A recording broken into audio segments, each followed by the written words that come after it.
happened last session except till the end. Um, we woke up in the morning.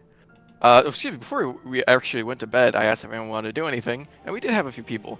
Duradon, very suspiciously, um, went about asking. I'll say it. The man has secrets. Very suspiciously went about asking for Wave. You rang the bell. You had a conversation, and you alluded to information that you wanted to find about your prowess, your experience, and your martial capabilities, and all of that follows. And you, as a player, got humbly reminded that one of the things that you were looking for has been with you for about 4 months of in-game time, or excuse me, IRL time. In-game time, like 3 months, um, maybe a little bit longer. And the other one he marked on the map and essentially said that never had met any of these people, but if you wanted to talk to them, good luck, buddy. Other than that, sent you on your way. You were happy with your information, and you had a conversation. Um, Meanwhile, we had Mustang getting used to his senses, stumbling around the palace, like kind of like a drunken old man. Just the lights are bright and the noises are just deafening. But he actually went about on a very creative endeavor with Rowan as she was working on a little trinket, which was going to be a once per day use spellcasting focus that she was planning on keeping for herself, fully not intending to give to anybody. But with a, I believe, natural 20, uh, Mustang rolled a insane Arcana check, and you gotta respect natural 20s after I made you go through essentially a week's worth of time learning how to make arcane focuses. Uh, and they got to create not just a spellcasting focus, but their first magical artifact as they finished the runic pattern that Rowan was carving into this little golden eye with emerald in the middle. And they got to roll at random on the table of abjuration spells, and they got Mass Cure Wounds. So they now have access to the 5th level spell, Mass Cure Wounds, once per day. Um, which isn't even attunement, it's just an item. So anyone in the party can technically use it. Keep that in mind if anybody goes down, especially Mustang. You can always grab it off him and cast it yourself. Because it doesn't require any components. All spell components are covered by the actual item itself. But with that, everyone went to bed. You had a wonderful long rest. You came at it in the morning with the plan of, hey, we're getting out of here. And that you did. You started looking for equipment to buckle yourselves up.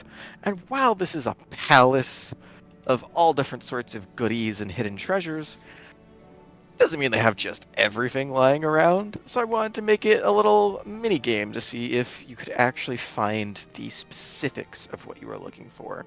Of which I do feel hesitantly regretful for making the DCs for uncommon items slightly higher than I initially thought of. Because I was like, oh, you guys roll so well, they'll be fine. And then you rolled really bad, except for some of you, and I felt really bad. But all the mundane armor, equipment, and weapons you could ever hope for can be supplied. Some of you got some +1s or some adjacent items to what you're looking for. And with all your equipment gathered, you met with Wave and Uldren, who just gave you a rundown of the mission, essentially, saying that once you make contact with the sorcerer way out in Relen, that Torin Salier had already said yes to the mission for 10,000 gold pieces, of which he gave you the chest for. Mustang realized that we did a few rolls to see who could have items and who lost theirs, essentially based on what you would have been wearing and carrying at the time. Mammoth still does have almost his tuxedo. Mustang had the 2,000 gold pieces since he didn't have it in a token; it was just on his person. And we realized that gold maybe a little bit more valuable around this time, to the reasoning why you don't have a full deep depth understanding.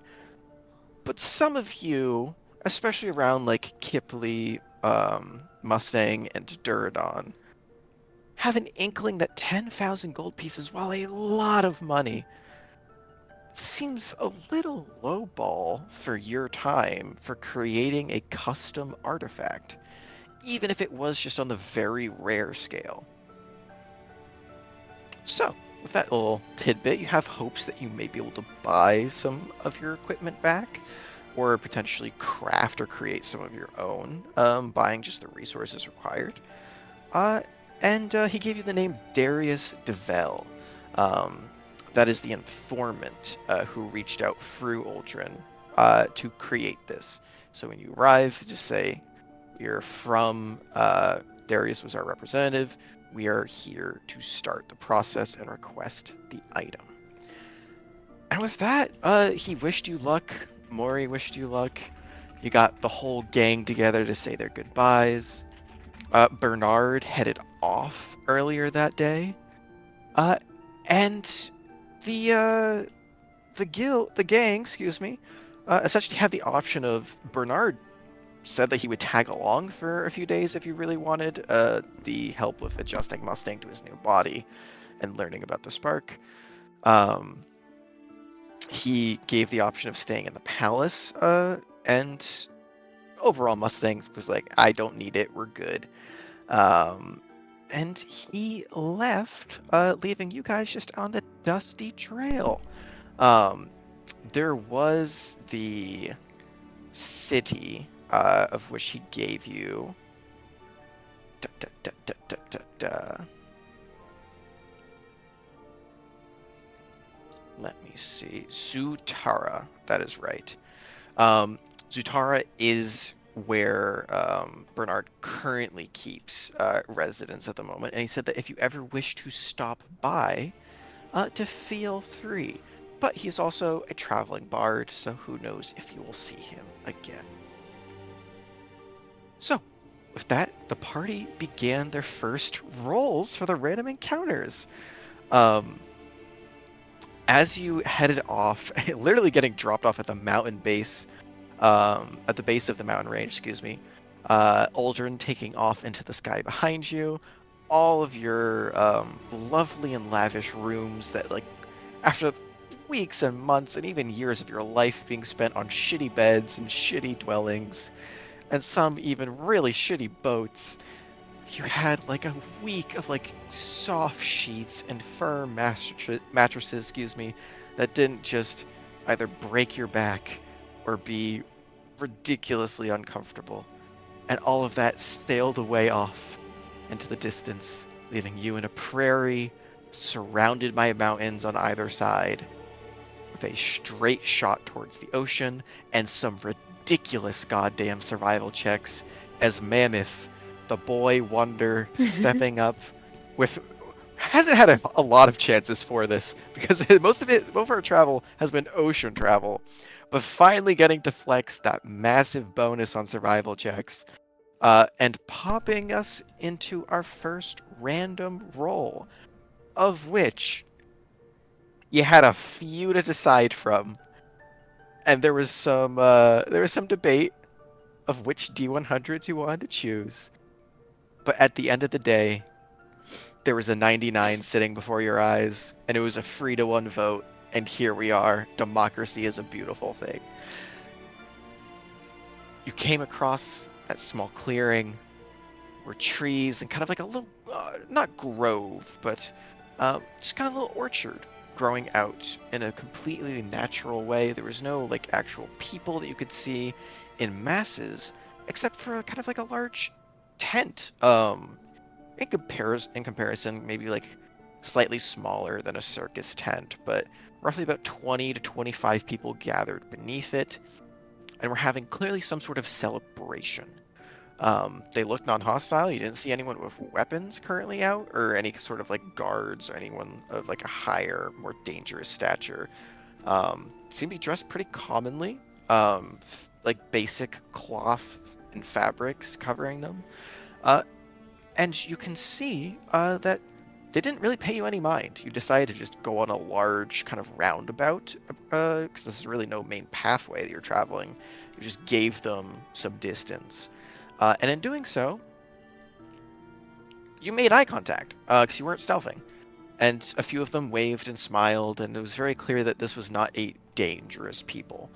But as you made it about a mile away, you heard off into the distance these explosions, just rapid. And with our eagle-eyed friend Duradon, you turned around and saw the horrors of these three massive monsters.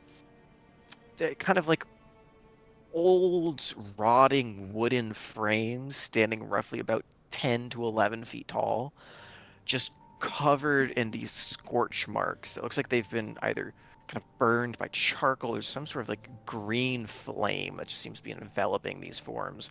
All of which, kind of dragging along, you saw were these little wisps inside of a lantern, essentially. It's kind of like wooden capsules. And on top of them and surrounding that group was a truckload of goblins. Um, a creature type that this group is commonly familiar with due to their first outing when you fought on the Golden Vow, renamed to the Dragon's Vow, after you killed the entire crew of hobgoblins and goblins originally. You had a choice. Some of which, the majority of which, wanted to simply leave this encounter behind and continue on for your safety, as you had no idea what these creatures were capable of, what survivors would even be left by the time you made it there. It was a mile distance coverage. Some of you are fast, and in D&D logic, you can cover a mile pretty fucking quickly. And they weren't right upon them. You might have been able to get there faster, but you chose to compromise, as Mustang wasn't going to leave them behind, and Duradon didn't want to leave them if there was a chance to save anybody. And with an insane natural 20 perception, you saw very clearly there was a chance to save some. You recognized not all of them. Good portion probably dead. If these were just commoners, cooked from the beginning. But it looked like a decent few seemed to be awakened, at least surviving a few bolts and arrows and not immediately collapsing to the ground. So you took off running. Mammoth, being the speedy bastard that he is, 65 feet per fucking round, not even dashing, got there first, decided to pull a little stunt with Thunderclap, one of my favorite cantrips in the game, and while not damaging anybody, just grabbed their attention, pulling some of the goblins and one of the whittling wisps away from the survivors, as you kind of tried to draw them into the oncoming party, of which you were successful in, as they got utterly destroyed by both a fireball and just the onslaught that is Duradon the Savage Hunter. And combat began. You guys got some back and forths. Mammoth got downed. A lot of damage was traded back and forth with some heavy blows. You saw these whittled wisps had some insane dexterity saving throws or take damage. The goblins rolled surprisingly well for goblins. They only had a +5 to hit. Some of them had a singular level in rogue. Which gave them an extra d6 if they got sneak attack. And on Mammoth's damage rolls for the damage against him, I rolled 4 5s on that sneak attack die, doing some insane damage for goblins. And it actually turned to be a little bit more brutal battle than it looked like you guys were expecting. But nevertheless, an insanely placed, essentially, Shadow Demon, with the spell Summon Shadow Spawn, caused 90% of the enemies, not just goblins, just 90% of the enemies on the board to be feared in a single action. I did An insane play for Kipley. Yeah, Megan, finally in having my some fucking self life. justification for choosing which spells you choose. The warlock getting to shine. And it basically saved your asses because multiple natural 20s were canceled. A lot of killing blows on the survivors were canceled. People couldn't get closer to you, and they could only run away or move at diagonals. And Ezrin killed 3 people. He killed 2 and assisted in killing 1 with some just insane necrotic damage because that spell is so good when you cast it at higher levels, like 4th. Uh, and overall, you guys did amazing. We did see, again, one of my favorite moments was Durdon hashing it out with the goblin named Nob. Um, Completely improv, but hey, you're stupid if I think I'm not gonna give a goblin a quick backstory and a name if he survives 3 attacks from the man who can one-shot most creatures. And he ended up dying to a reaction, so his story and life are lost to the narrative anyways, but he at least lived, and that's half of the story. So, picking up where we left off, the party had dispatched most of the goblins, who had killed 2 of the whittling wisps, and off in the distance, after Mustang had shot and killed the pink whittled wisp through finally pulling out the big iron and seeing that fire damage very much so cuts for these things like they are made of butter, you heard a much larger impact. Not just the impact of stone into the ground. But as we pick up tonight, you will see walking over the horizon. Because these trees dip down. The prairie was basically flat for the most part, but it was kind of like a smaller ravine of sorts going into a downward hill where this encounter happened. And walking over it, you see, in comparison, because this is funnily enough a size of which you are all very familiar with as of your recent discovery of the walkers, you see roughly about a 45-foot tall, wispy looking tree covered in these like flowing vine-like branches that in no way, shape, or form actually resembles a tree nor branches. The bodily structure of this creature looks like it's made of water because of how loose and flowing it is constantly moving. And you can see as that impact was heard, the impact was actually behind the majority of you. As you see, and let me just go ahead and pull up to confirm that radius. Oh yeah. As you see a 30-foot impact radius as this creature reaches its kind of one of its many large grappled hands, places it into its back, and pulls out one of the kind of like larger white branches. And as it forms in its hand, you watch almost like it turning from like this watery wood-like substance into this thick, hardened outer shell, and the white turns into a sheeny, almost silvery material as a mercurial rod impacts, slams against the hillside, obliterating rock, stone, dirt, and trees in that area. And you watch as Mustang, caught directly in this blow, is jolted off of the cliff, and rubble collapses on tops of his body. He is still alive, but he is currently restrained and buried under a hill from this branch that got thrown out at the last turn of combat, essentially. That is where we ended. We are back at the top of initiative as we pick off tonight. Oh, I forgot to add our tree friend to initiative. Let me go ahead and do that. Ba, ba, ba, ba. I don't think he matches up with anyone else. God damn it, he does. Kipley, what is your dexterity? I think you Whoa. actually might be I 14? might be the Or same as plus his. 2? Well, 14. Plus, God Sorry. damn it.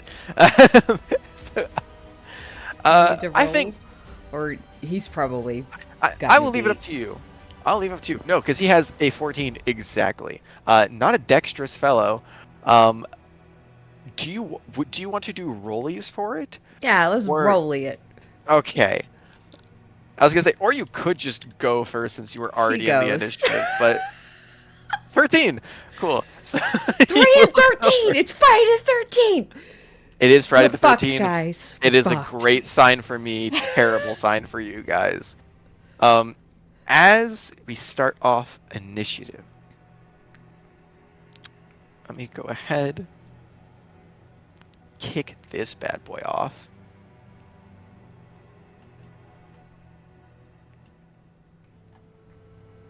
Let me see. Okay, definitely not what I copied. I'd like to tell you about the what? D&D Forced Battle, apparently not what was wanting to be played by this guy. Really? Anyway, while that's getting sorted, Duradon, top of initiative, that's you at a 20 free. You can see the Wood of Wisp in front of you is destroyed. The goblins destroyed. Survivors, mostly alive.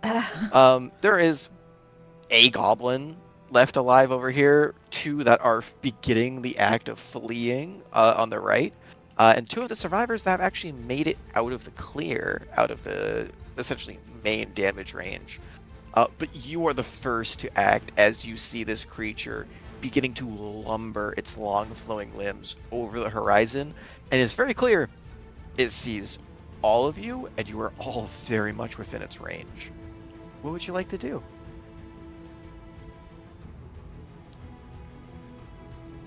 What if that's a big fucking thing? That is a big fucking thing.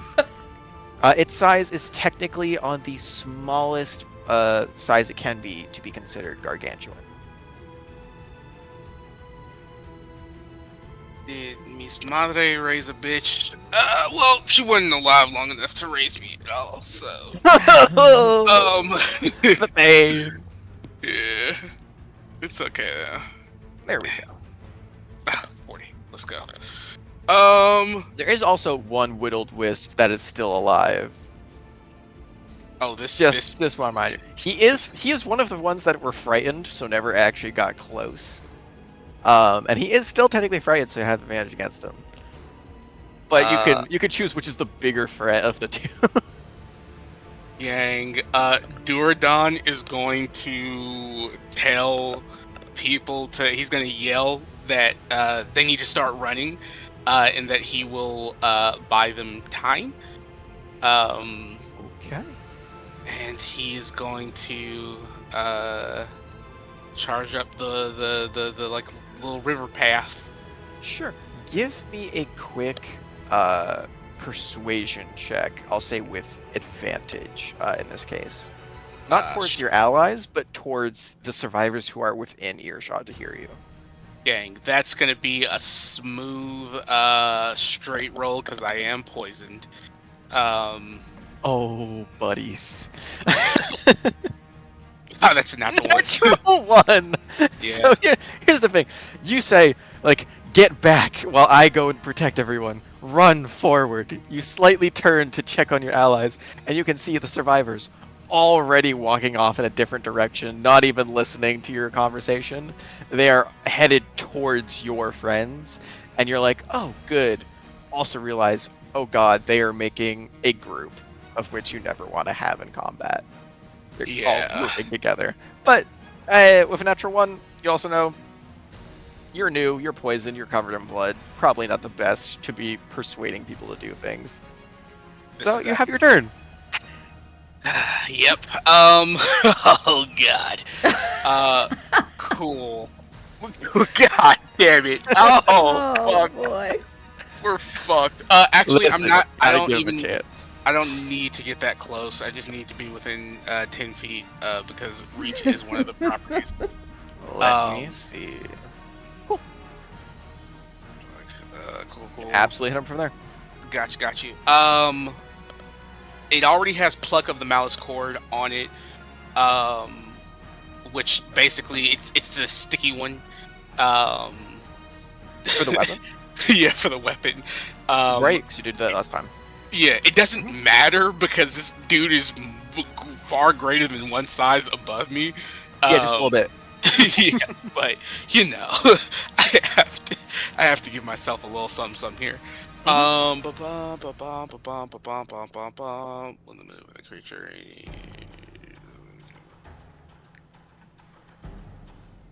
Make me some attack rolls. Are you making I this at normal, or are you doing reckless? I have to do reckless to make it normal. To get gotcha. That's what I was gonna say. Yeah. Hey, at a disadvantage, or you can make that reckless attack. Oh, go ahead. Gang.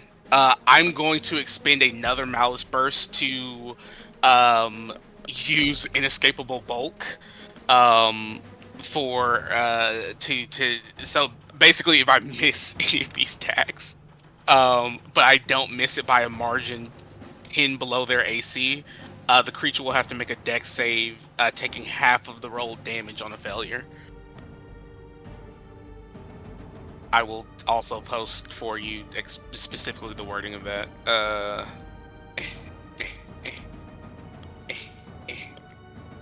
Come on. There we go.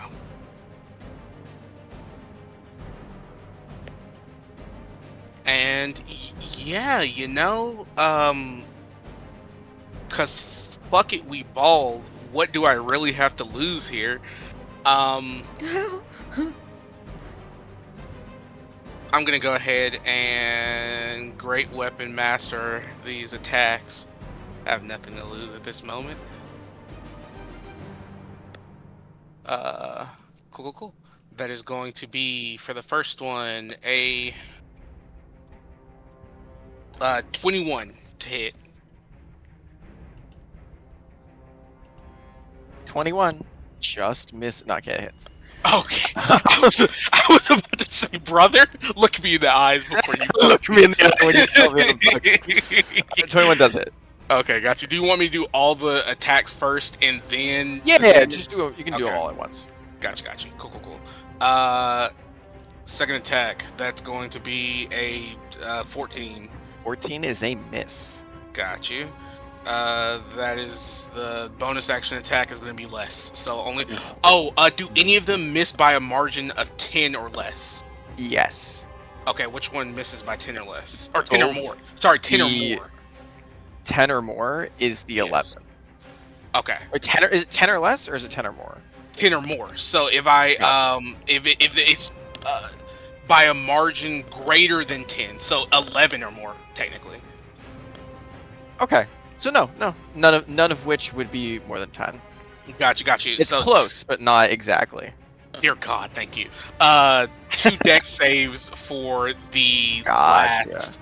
Despite having a lower dex, he does have good saving throws. Yes, and the DC you're looking to beat is 15. Oh, I was gonna say 15. Yeah. Gotcha. That was 15 to 16 for you. First one. That is most definitely going to exceed. That's 20 plus. Second one is a failure. Gang. All right, cool. So for the first one that actually does hit, that is going to be a lot of 37. 37 points of slashing damage. And this is slashing, correct? Yes. Cool. Magical slashing, if that matters. I'm not sure. This is gonna be where you're gonna hate me. So that is 29 points of slashing, 8 force. You watch as the slashing damage goes through. The kind of blade itself cuts into the creature, and opposed to having like resistance from like a bark that you would expect, it just passes right through. And while it hurts the creature, it doesn't hurt it nearly as much, despite it being a magical weapon. But the force damage does fully go through. Gang, that'll be good to know. And for the failed dex save, it is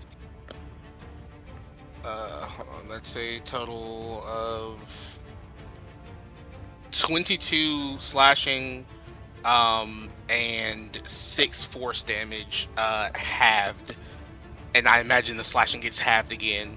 So 11 Gotcha. slashing and And 6 force 3 damage. force. And 3 force. Gotcha. Perfect. So 3 force damage. Nice. Yeah, still a decent blow despite missing 2 attack rolls.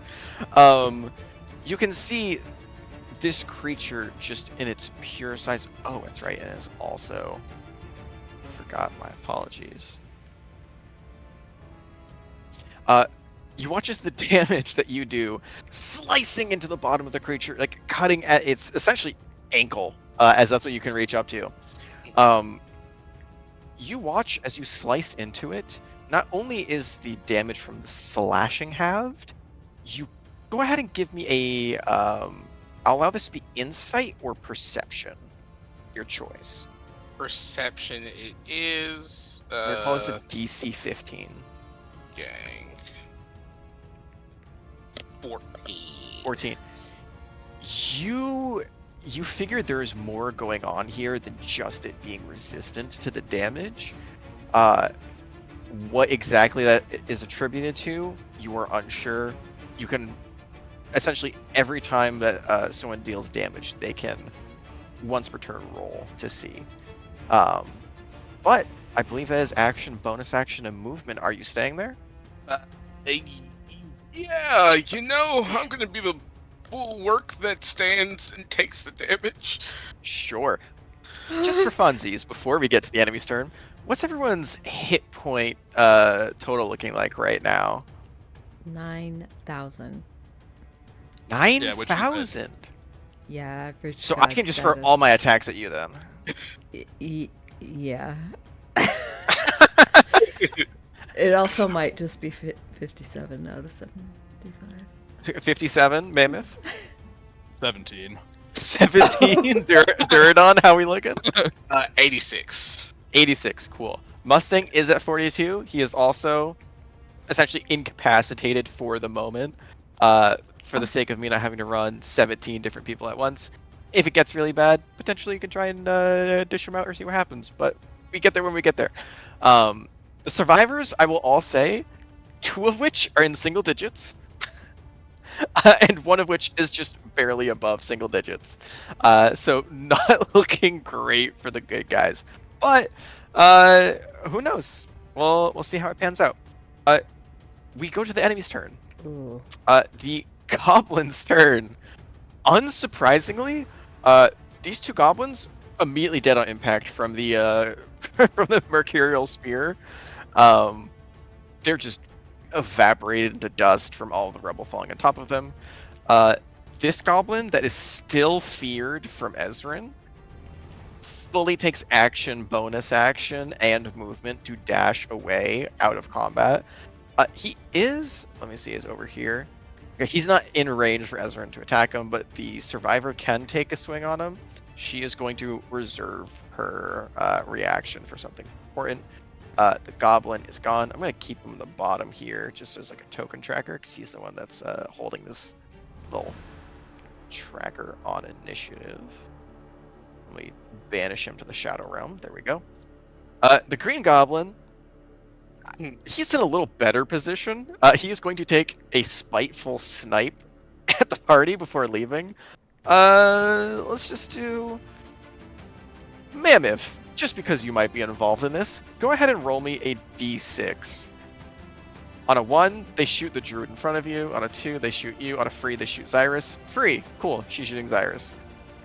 Yeah, fuck that bitch. Bonus action Sorry, I don't know why hide. I said that. They do not beat your passive. Yeah, the person who revived you? Fuck that bitch. Fuck our main healer. 13 plus 5 is 18. It does hit Cyrus's armor class after she gave up her magic shield to Duradon. Her AC used to be 20, by the way. Now it is exactly 18. Poor girl cannot catch a break. That is going to be... Oh my god! These goblins are the best goblins to have ever lived. 9 points of piercing damage. And she has to make a con save. of which she passes with flying colors. That's a 22. This goblin, she's going to run off the board. 5, 10, 15, 20, 25, 30. Actually, doesn't make it off the board. He just makes it up here into some of the tree line. And there is still one Whittled Wisp. He is frightened, but he is 100% still there. So he's going to check some ranges really quick. But I think there's one target in mind opposed to everyone else. And that is the source of its fear. I don't think any of the actual wisps attacked Ezrin yet. This one is going to be the first. Can you have Ezrin make me a dexterity saving throw, Kipling? I can. I'm gonna roll these out here. What's that? 5, That's my bro. 10, 18. Oh my god. 26, 34. Cool. That 22 is insane. That definitely passes. So he will take half of 32 points of damage. I rolled super high on these D8. And he's going to take instead only 16 points of damage. Okay. As that same kind of piercing cobblestone bolt just shoots off of its back, impacts into the area. You're flying, so you're not included in it, even though it's 5 foot. Can I possibly but have you can control see some of him? Ezra? Yeah. Oh, that- gotcha. Is that doable? I can absolutely do that. Let me run that back on your turn real quick. Let me just get through these guys first. But I Oh, will yeah, absolutely you're good, get you're through good. That. So Will-O-Wisp can't move closer. But upon seeing this guy show up, you get your first bit of lure. They are not friends. He's going to go ahead and start running away.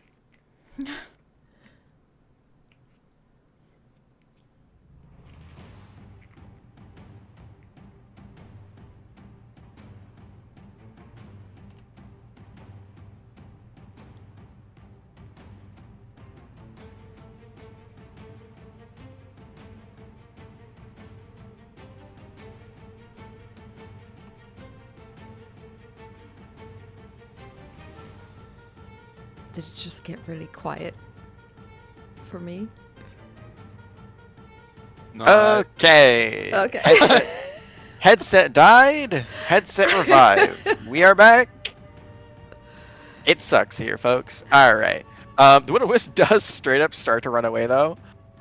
It sees a creature that is legitimately 4 times its size, and just starts moving in opposite direction. It's fearful, but it's not going to run in the direction of that. It does get a saving throw at the end of its turn. And it rolled a 4. Nope. It is still feared. Cool. That is the enemy's turn. It is now time for the Flowing Father. I am so excited for this. Duradon, you decided that you would step up, big boy. So let's see how that goes. You did reckless and you're poisoned, so it's gonna be advantage either way. You accept that fate, and it's a good thing you're resistant to all damage. Let's just say that. So first roll is a natural 20. I apologize deeply. This is going. Oh no, this is going to suck so bad. Oh, buddies. Man. All right, let me roll damage for this first one just to set the tone. 8, 10. So it's 18 double. Oh no, excuse me. Didn't even add the modifier. 18 plus 6. That is 24. Doubled to 48. Doubled again.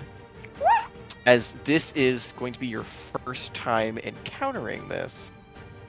Welcome to the new Gargantuan system. If a creature is more than 5 times your size, if a creature is more than 10 times your size, it gets double the modifier against you. Which means that not only is a crit doubled, it is now quadrupled. So that 48 becomes 86, which luckily, because you're raging, have down back to 48. So this creature After you slice at its leg, winds back, and the rest of you watch as Durdon is standing there, blade in hand. Uh, kind of bloodied. You can see his condition, like he's sweaty, blood and kind of ripped clothes. Uh, standing at his full height against this thing after slashing into it 3 times. For a second, Durdon is just gone as this creature takes its fist, slams it against the ground, and where Durdon was, there's just a flat, caked piece of dirt, and his body is like a foot into the soft dirt beneath him. Actually, excuse me, you're staying on the river. He should have pushes you under the water, and you start to drown briefly before you kind of kick your way back to the surface as it rears back its hand. Oh, buddy.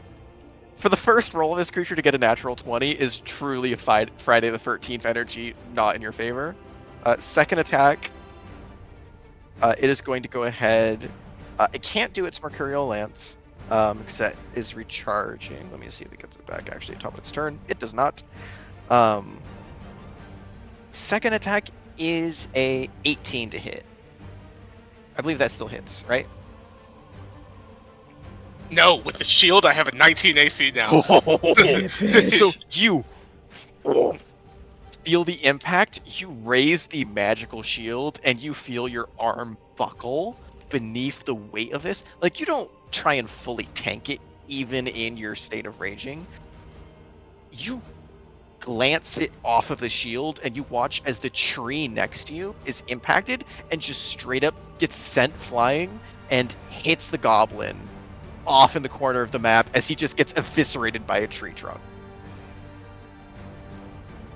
That is the end of his turn. Actually, no, he is just going to start 5, 10, and he's just going to start making his way down. It is clear that he does recognize you as a threat, Durdon. Also, he is at eye level of Kipley right now, and you watch at the end of his turn, he looks at the flying creature in the air. Do we still have legendary actions? Was that taken away for from inspiration? No, you do still have inspiration. Absolutely. Yeah. You can burn an inspiration die if you would like to take. It is just the action, not a turn. Yeah, it's just the action. I am going to burn it. Let me see. Oh, you can continue. My apologies. I think I just have that as a token card that I can put on maps, battle maps, as a reminder. Thank you. Because I was like, dude, dear God. Cool. I'm going to, of course, take the attack action with my legendary action. Now that it is looking at Le Kipley, and I do not lay like that. Lay roll. I am going to. Oh, I'm gonna pray. I'm gonna pray. Look at me. I do still have this. Life is a bit better. The fuck am I looking at? Oh, I just heard Marvel Rivals. Use the notification. Yeah, and I was like, this is going to be a bit of. First, I gotta see if I make a successful attack roll. But if it works, it's gonna be a long shot, gang. But I'm gonna try to do it for Kipley's sake. Cool. So I'm not going to Great Weapon Master this one. Reckless. Dear God. Pray for. Oh, he already has advantage on me. So there's no. He 100% does. 21. A 21 does hit. Yes. Cool. I'm gonna expend my last Malice Burst to do breathe. Oh no, we lost the bot. Oh, okay, it's the bot. I thought I heard. No, you're good. Thunder. I thought I dropped. I'm going to attempt with the heaviest. The heavy. Mm-hmm. Oh, never mind. Fuck it. Fuck that. It would automatically succeed, so I don't expend the Malice Burst. I just pray that this makes it hate me. Cool. Second attack is going to be a 17. Cool. Before you roll damage, let me ask you this: is your intention more to deal damage or just grab its attention from looking at Kipley? Grab its attention. Cool. What I will say is, because you can understand very quickly, even without getting that 15 previously on the perception check, Mhm. you can tell that this creature, by walking past you, doesn't seem that friend of you because of the weapon that you're like because of the damage that you've done so far, doesn't regard you as a threat. I will say, if you want to, I don't know if you have the capability to do so. You don't have to have an object interaction, but I will allow you. If you would like to try and change it normally is an object interaction or a bonus action, but if you would like to try and change which weapon you are holding, the actual like the weapon damage type from turning it into from the great sword into like a maul or some sort of different damage type, it may be more beneficial than just doing the double slashing if you are looking to both do damage and get its attention. Gotcha. Or if you want to just try and like throw something at it to grab its attention by hitting like in the face, you can also attempt to do that and give like a strength check essentially as like an intimidation check. Yeah, I'll do. Yeah. Jesus Christ, Courage the Cowardly Dog. Yeah. Is it possible to say fuck it and just kind of like attempt to use the halberd and like switch it from like a slashing implement to a baseball bat? Oh, absolutely. If you the form of a baseball bat, 100% you can do that. Whether or not you have held a like legendary weapon in the form of a baseball bat, definitely not. But like you remember holding like a stick of wood back in your childhood, especially back in Paradise Peak when you were growing up and you were trying to fit in, play ball with other boys in like kind of back alleys. Yeah, you could change the form to a baseball bat. I'll say you've held one in your time. Hell yeah. Cool. So you can spend one attack to do that. The second attack will transfer the damage type to bludgeoning. So go ahead and roll just one attack's worth of damage for me. Let me know the result. Got you. That will be, make sure that all of my modifiers are correct here. They are. That tracks. 17. Baseball bat, man. Yeah.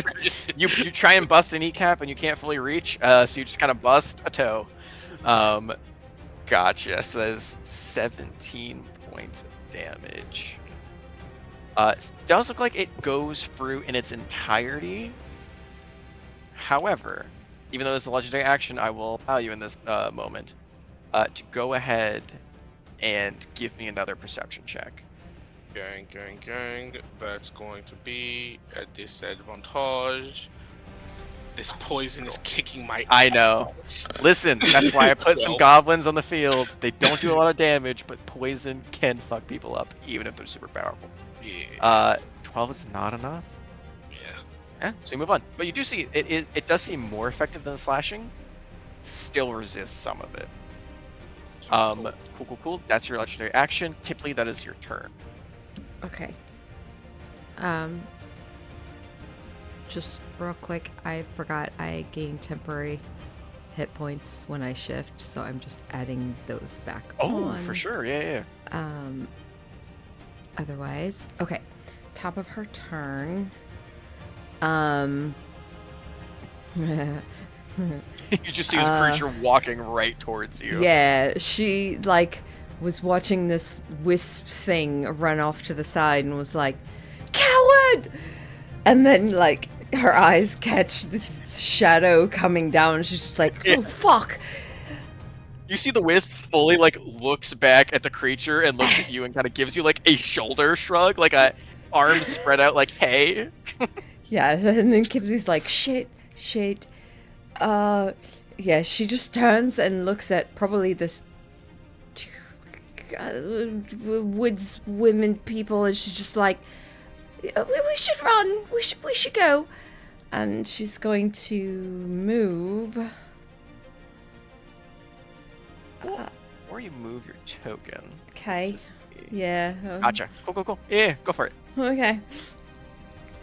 5, 10, 15, 20, 25. She's gonna go there. And as she does, she just kind of holds.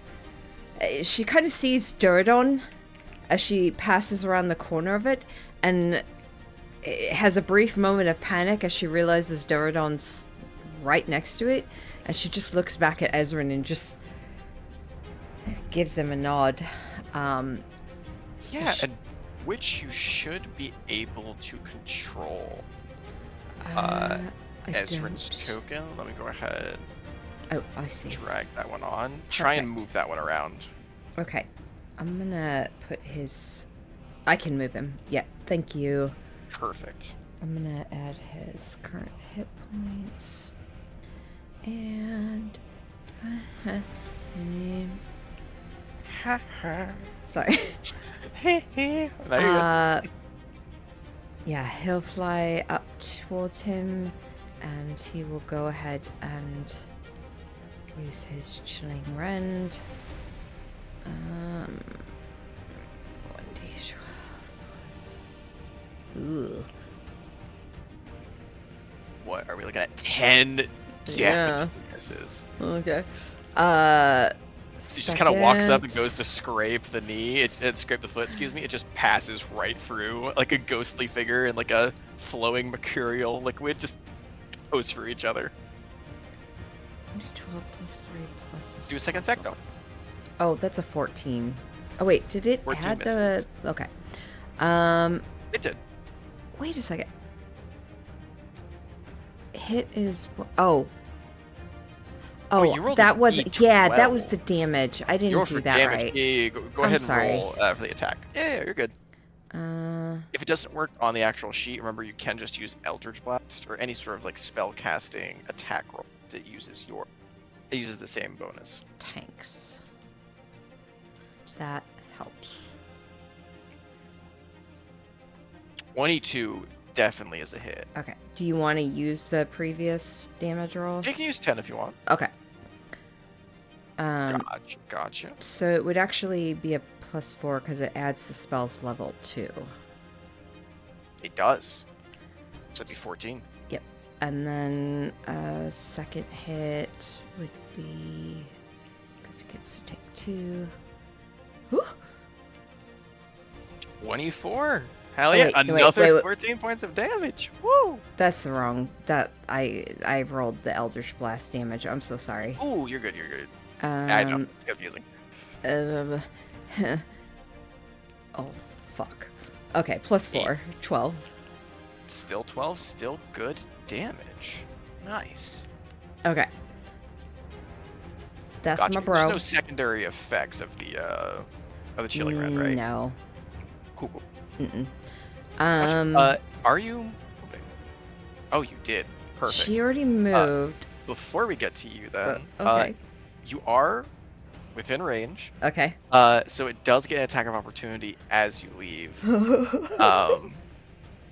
I will say it's at disadvantage because of Duradon using his legendary action and dealing that damage by busting his not kneecap but toe with a baseball bat. Mm-hmm. So we'll get it. He still has a really good modifier, but that's a 19 on the first. Okay, that hits. Oh, the first? On the dirty 20 on the second dice. For just the first attack, excuse me. For the first die. So that is a 19 on the two. Yeah, they hit. Cool. I'm glad that you added those temporary hit points. It was 6. Doubled to 16. I rolled much lower than Duradon, so good. 16 plus 6 is 22 points of bludgeoning damage. Okay. As this creature just bats you with its hand, you kind of get some extra like momentum from it as you begin to flap away. And it kind of sends you back a few feet as you then regain yourself. But go ahead and roll me a concentration check for Ezrin. You only need a 11 or higher. 20. He stays. The will of a God damn, that's right. You got the feat gives you now a proficiency with it. Good shit. Love to see casters with a high con bonus. Cool. You still have your action.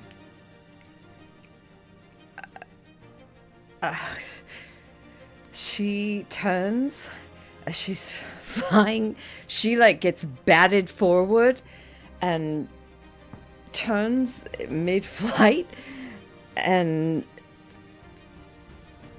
again I think her gaze just kind of turns towards Duradon and is just like, no, and she reaches her hand down towards like the tree and the brush that are along this riverbank and just draws her arm up, and like a stream of almost like green light kind of draws from it, and she molds it, and she's going to fling it towards. She's going to cast Blight. She cast Blight. How did you know there was trees in this fight? I didn't. When I leveled, looking into the future. No, I fucking chose God. Blight because I was like, this is a big, probably the biggest damage she could do. Let me read through the description. I think it fails automatically. Let me see the specific creature type. Takes half damage. A plant creature automatically fails the saving for. Cool. I just want to say, it's been called a tree creature this entire time. Right. But no. You're totally fine. You've got all the details. I need to check the classification of this creature. I don't think it is a plant. Thing. I don't think it is a plant. I wasn't sure with the way you kind of described the flowing of it, so like water. It's not a plant. Okay. It is. I'll keep it. It's being on the down low for now. I'll keep my secrets.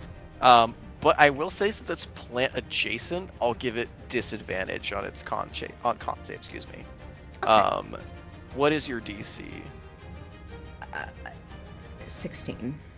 16. Cool. That was a natural 20 on the first, canceled by disadvantage. For a 15. That's a failure. Oh, really? So it does take the what is it, 8d8? Jesus. Yeah. Okay. Go ahead and roll 8d8 necrotic damage. Oh, that's good.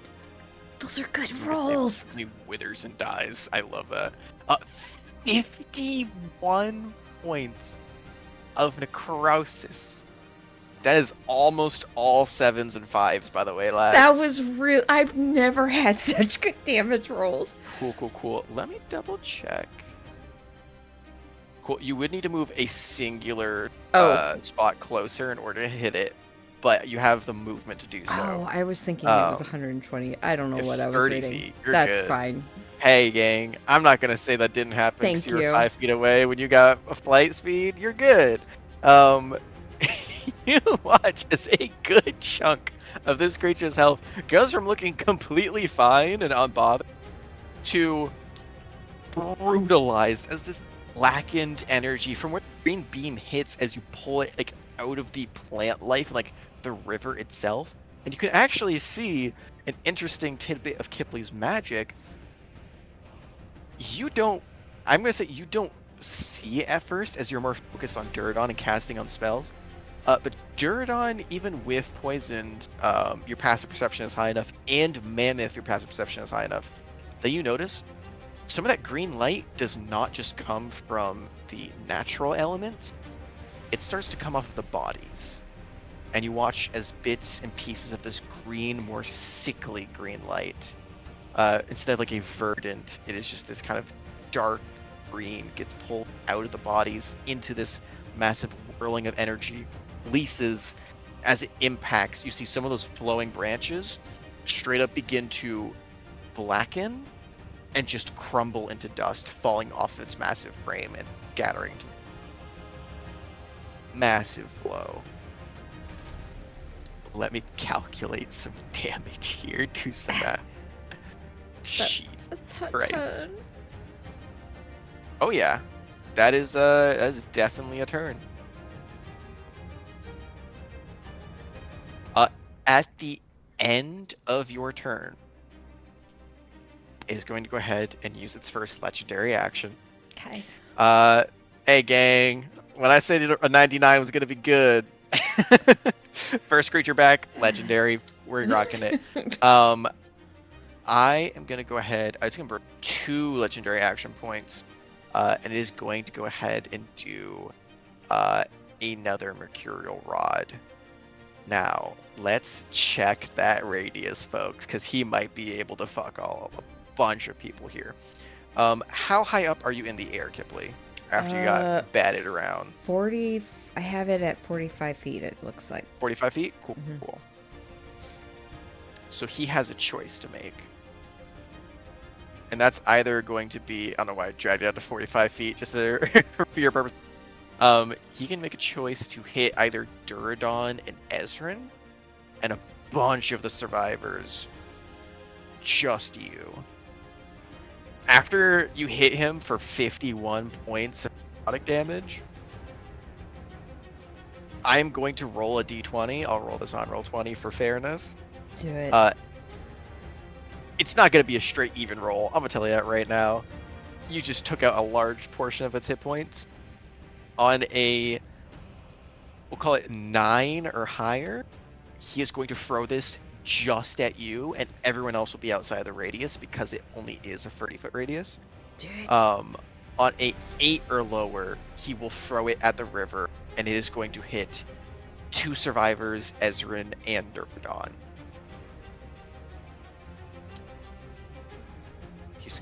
He looks at you, pulls one of the flowing kind of branches from his back, and seeing how fast you are flying, kind of calculates in his head, you're going to be kind of slightly more harder to hit. You look at a dexterous creature, turns and just looks down at Duradon, and you hear, because that explosion was a little bit off on the side, it still was like ringing in your ears. Duradon, you watch as a 15-foot rod made of mercury and this strange kind of like water-like substance that's coming off this creature impacts directly into your chest. I need Ezrin, I need the 2 survivors over here to all go ahead and make me dexterity saving throws. Yours is just straight, because it would normally be at advantage, but you are poisoned, so it's just a straight roll. Poison doesn't affect saving throws. I think Oh, it's good only shit. attack rolls. It's attack rolls and ability checks, that's right. Yes. 14 So for you still have Ezrin. advantage. You were looking for a DC of 16 or higher. Okay. He fails. Okay. Hey Dom. Survivors. That is a failure. Hey Dom. What's up? It's your resident Shrouded Don here. What's up? What's up, Dave? If I just eat this, Oh God. can I just accept that I failed it and everyone else just not take damage? Are you asking if you want to take the full brunt, non-resistant damage, so everyone else doesn't have to take it? Or rather, like I just automatically fail because I'm not trying to resist dodging it and just So take you it. take. Okay, let me ask you this: if you want to play this game, I will indulge you. I will tell you right now, this has the capability to go over the maximum number of hit points for the survivors, so they can die from it, right at their current hit point numbers. 2 of them have failed, 1 of them has succeeded. 2 deaths could be happening, and Ezrin could be wiped off. If you're willing to take this, I will essentially give him advantage on the die rolls to do damage. So if he rolls like a 1, he will get to re-roll the dice. And I'll say he gets to do that 3 times. Okay. But I will allow you to take all of it instead. Yeah. Cool. Yeah. Give me. This is essentially going to be a strength saving. I'm going to call this for you.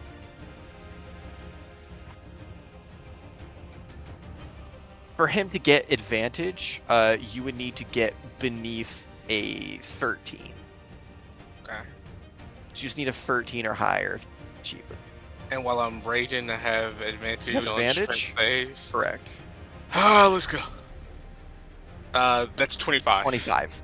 So you look up at something that is legitimately twice your size. Like full William Dafoe me looking up Oh in my absolute gosh. anguish. Watch as a rod pierces into your chest and detonates. However, Mama wasn't there to raise you, but Mama also did not birth a bitch.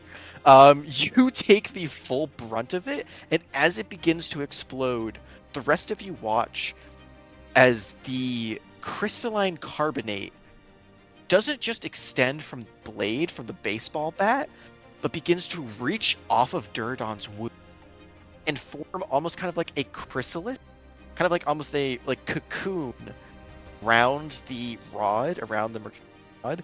And as it explodes, the crystal impacts most of the damage and just transfers it to Duradon instead of the generalized area.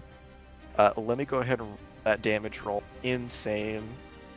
Love my barbarian throwing himself into duty. While you're doing that, Ryan, can you go ahead and roll me a d4, please? And let me know what you get.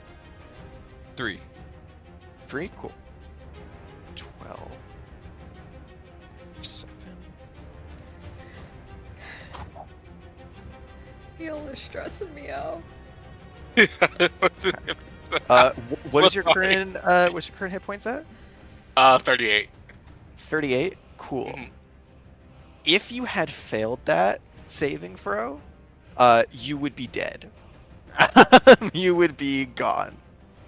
Halved. That is 27 points of damage. Yay. That was yeah. Oh my god. That was 54. Oh, That was going to be 54 points of damage spread out in a radius. 2 of those druids about to die. Yeah. Fully would have been dead, no saving throws, on the ground, nowhere near enough slot to survive them. Cool. Duradon. Absolutely insane. Mustang is trapped. We skip his turn. That's Cyrus. Cyrus just straight up At the at the end of the turn, I'm going to go Legendary ahead legendary action. burning for these inspiration die. Cool. That's your last one? Mark it. Yeah, it's my last one. And Mama indeed did not, she didn't birth the bitch. So he's cut it straight up. The rod was liquid, right? It started off as liquid, but as it hit you, it had a moment where it solidified for the impact damage and then shattered almost like tiny little shards of teeth.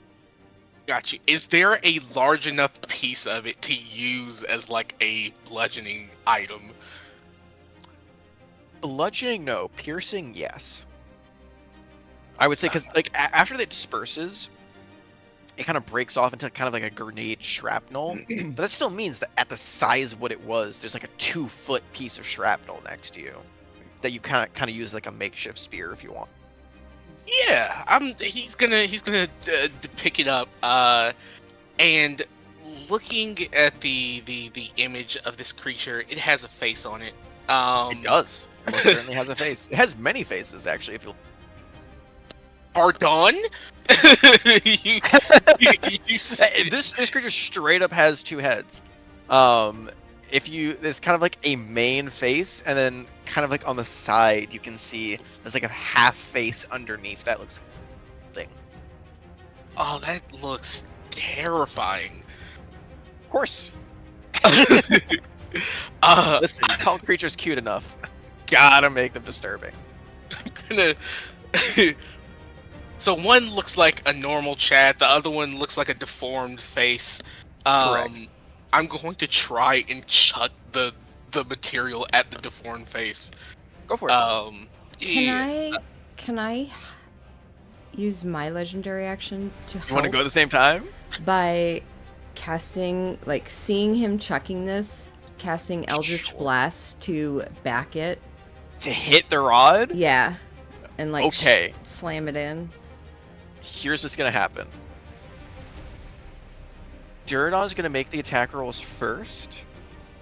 The DC is going to be determined by how high he rolls, excuse me.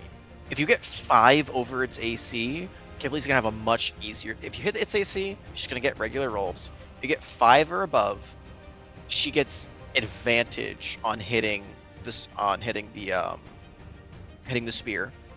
5 or below, she's gonna have disadvantage on these shots. But she can potentially save it, even if it misses. Yeah. But I will absolutely allow you to do combo move. Okay. Let's go. Let's do it. So make the attack roll, spear first. Gang. You have no magical bonus to this. This is just a Yeah. raw, non-magical weapon. It'll be. It's the same as my strength save, so I'll just use that. Go for it. That is going to be. Oh God, a 12. 12. That is 5 or below its AC. Yeah. So, Kipley, Mm-hmm. you're going to roll an attack roll. Okay. It's going to be at disadvantage. Okay. You need to get a 20 or higher on the die if you want to try and save this spear. Like, if you want to try and essentially save the spear, it's not going to hit the head, but it's going to Shit. pierce into the body Yeah. of No. the creature No. if you can hit it. 15. Cool. So both of you,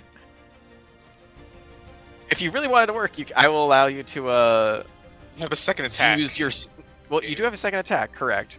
And she does have 2 beams of Eldritch Blast. So if you want to try and do it again, you can try and time it and like call it out, fling another spear, do another shot, go for it. Yeah, I'll be like, oh shit, I didn't know again. Yeah, he's kind of like, like correcting the side, like to the left, to the left. Cool. Another attack roll. 26. That is 5 or more, so you do get advantage on your Eldritch Blast. Okay. Natural 20. This is where Kipley busts out the natural 20. Just a natural 20 shit. I'll add some elements Oh in. God. 17. Cool. 17 is its armor class, so you just hit. Here's what's gonna happen. We're gonna add, because it is not a magical weapon as it is +1, but it is made from a magical creature. Duradon, you didn't crystal carbonate this because you didn't have enough time, because you're throwing separate spears each time. So just go ahead and roll me a raw 1d12. Because that's what, by the way, that's what the damage dice is for the Mercurial Rod. They're all d12s. So you can roll me 1d12. Kipley, go ahead and roll me your first damage for Eldritch Blast. 9 plus your strength and your rage modifier. Was that bring that 9 up to? That brings the 9 up to a 15. 15 plus 14 for 29. So you can either do 29 points of damage, or you can half that and try and blind this creature, since you were aiming for one of its faces. He was trying for the most part to blind it, because gonna be so real with you, his next turn is getting the fuck out of dodge. So he's straight up just trying to blind it. That is your intention. Yeah. Is that kind of the direction that Kipley's trying to move the spear towards the face as well? Kippy.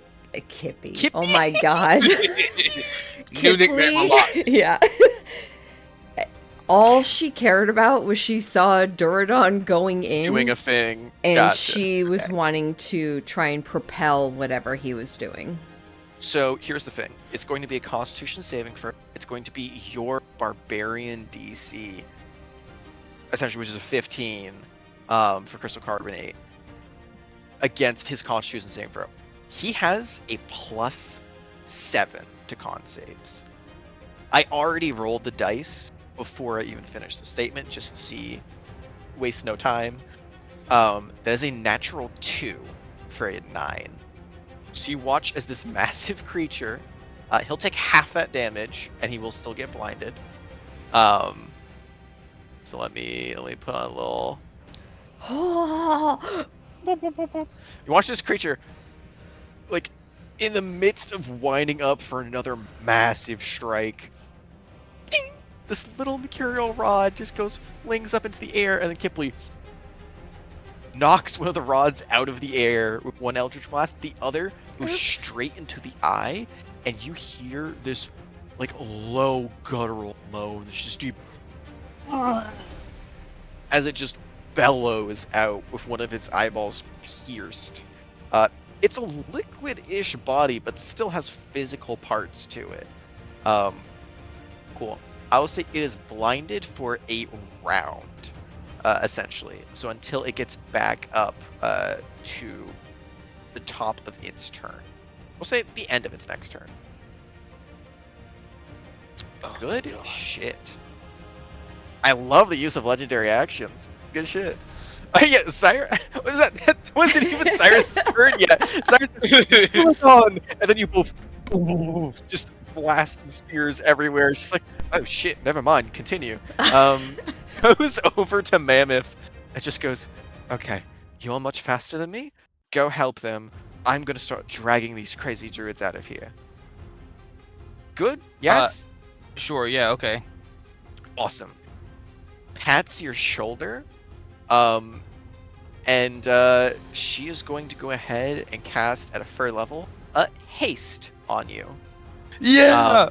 So you get a additional action that you can choose to make a singular weapon attack, dodge, dash, whatever you want. But also, your base movement speed is doubled. So Fuck you yeah, are it is. currently moving around the map at 120 feet round without using any other ulterior actions. And then she starts kind of dashing over with this redhead here, trying to drag her behind cover with the trees. That's her turn. It is Survivor. Survivors are going to listen. Even without Duradon saying "get the fuck out of here," the plan after seeing that creature, very much get the fuck out of here. Some of them just running in different directions.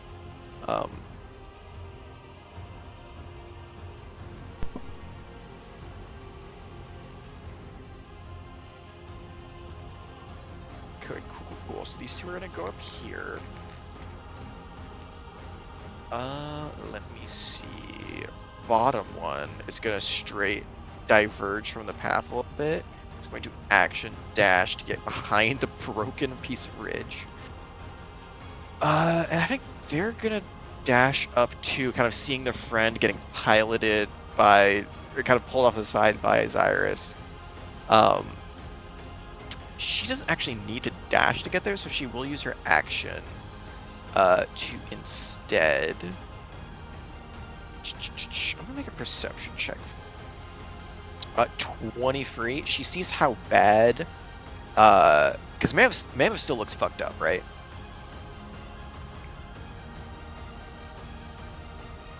Yeah. I think Mammoth's still pretty low. Cool. She's gonna go ahead and give you a second level cure wounds. As she is walking by, she just taps you on the shoulder. And something that you realize, go ahead and give me a perception check, Mammoth. As you regain 15 points. That's a 13. 13, cool. That's still enough. You notice as she casts the spell, there is no verb on it to it. It does not appear that she says any words. She just places her hand on your shoulder, and the spell goes through. You don't notice anything more intricate about it. There's definitely aspects that you missed, but you definitely pick up on the fact that not a word has been spoken. And the same thing occurred with the druid that cured you earlier of the poison condition. But that is their turn. Mammoth, that's you. You were hasted, Okay. you got those 15 points back, and you can see Durdon and Kipley both looking severely fucked up. One in the sky, one on the ground. It's this massive tree creature. It's just rampaging for.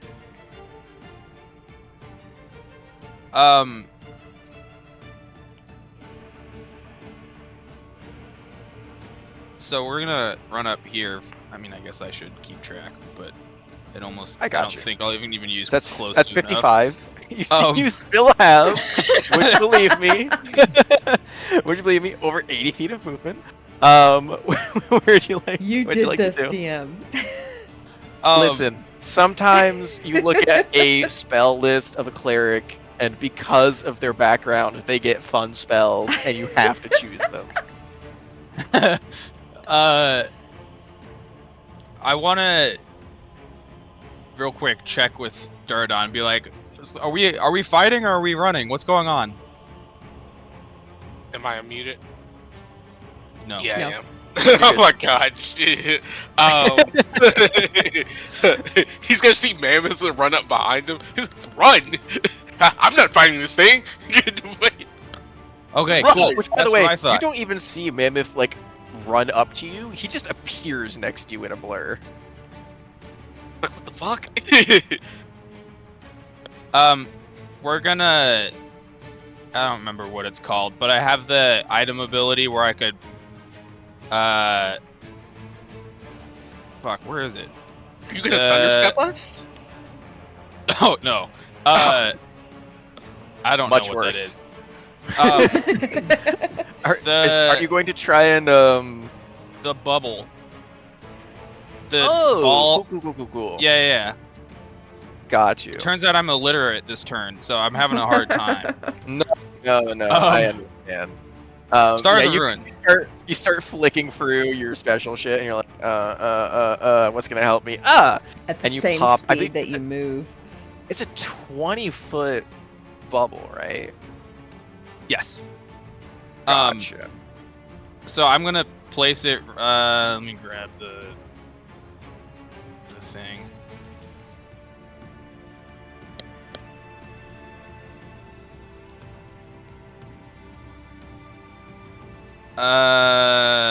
Yeah, we'll put it like right, actually here. I guess I don't know how to make it stay, but Okay, just give me a ping of where you would like it. right there. Okay, let me see if that's 20 feet. So you want to just barely get you, Ezrin, and Durdon.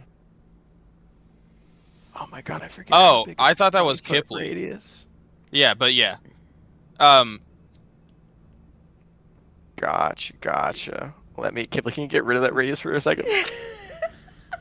It's just that's so big that I can't see the box for where the thing is to make it bigger.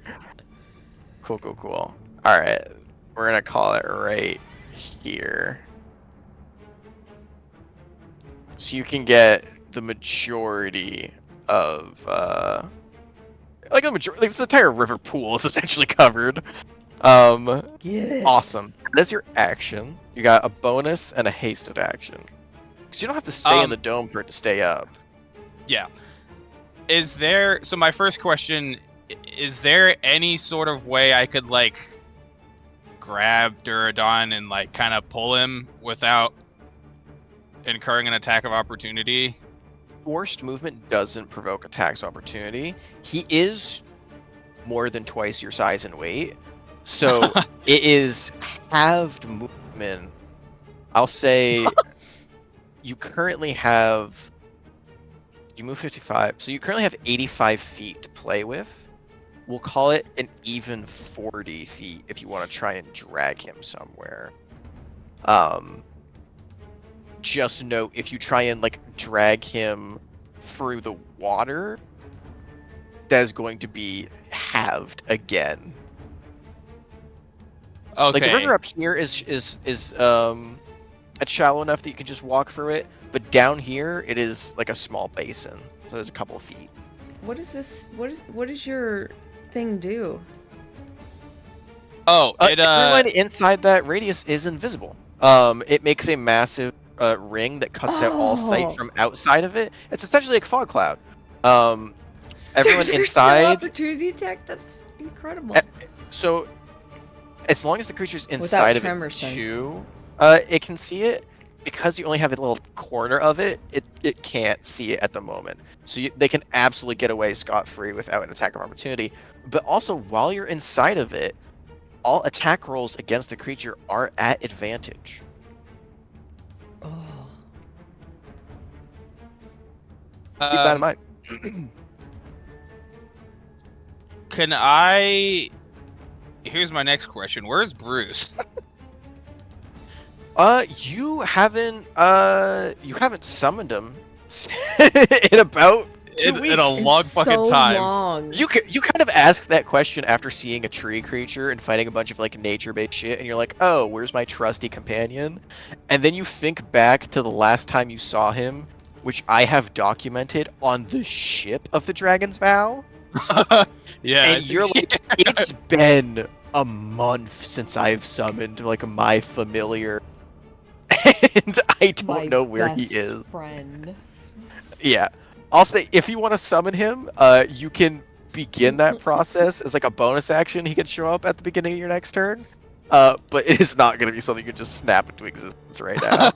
Okay, so we're gonna use. I guess this is her. Movement. I guess 30 feet of movement. Or is this? Can I get like right here, not in I the can drag water, her but like down not there. off the cliff? Yeah, like Okay, on the so ridge. So It's that like on puts the me edge at here. 55 feet left. Oh.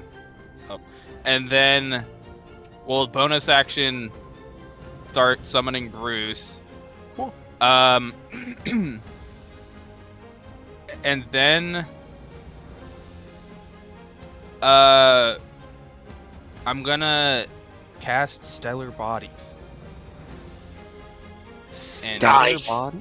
It's fucking amazing. Is It's that, such is a good that spell. an action though? Sword Yes. Stars of Ruin is an action. Yeah. The additional two, haste action is not. You can't use it to cast a spell. It can only be done for an additional Oh. attack. You can use it to dash, by the way. So if you want an additional 65 feet, you can absolutely do that again to move Durdon further. But you can't be used for another spell, because you can't cast 2 spells in 1 turn. Okay. Can I? You You can also never take mind. the Kipleigh's dodge. legendary action. I was gonna say you can also take the dodge action if you want, because you have seen deck saves pretty prominent for both the Whittling Wisp and the Flowing Father. That gives you advantage essentially on all decks saving throws and checks. You can use it to dash, use it to hide, whatever you wish, but you just can't use it to cast another spell, unfortunately.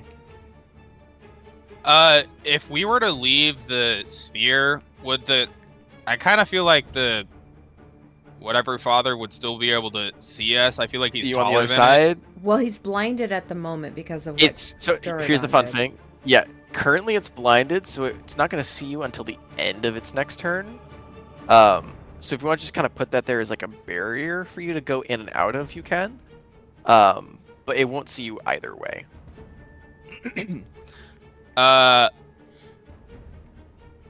Okay, we're gonna.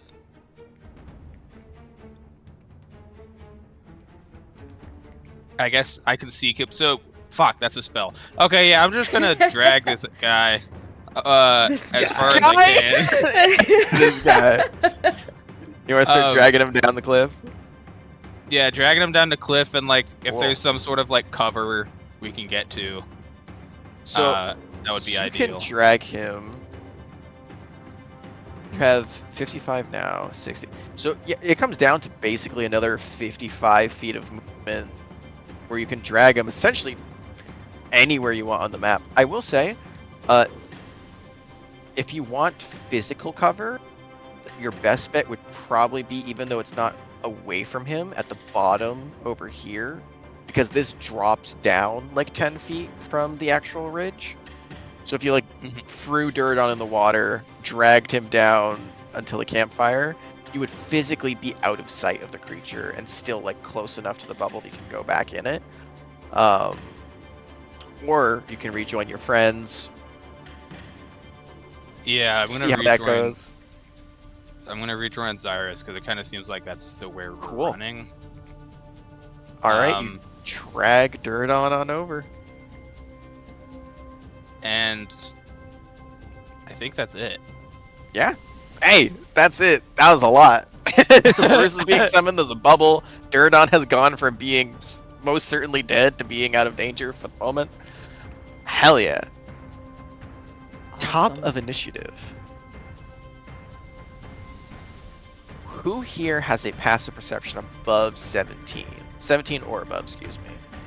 Nope. I do. I think Duradon as I well, do. right? Yeah. Duradon and Mammoth. As it gets to the top of initiative, you hear coming from like roughly about 100. It sounds like 60 to like maybe 70 feet away. You hear, and immediately just kind of like your stomach sink at like, dear God, yet another enemy. And instead, you see 3 horses with 3 riders on them. Full blast, full speed, booking it towards your group at the moment. They're coming directly from this direction, the side of the map. And it looks like they're full speed ahead in your direction. They're getting there after Duradon's turn is over. Which direction was it? From the east. Oh, gotcha. Yeah, they are full speed, horses dashing every turn to get there, it looks like. Also, let me just put the compass on there because it's fun.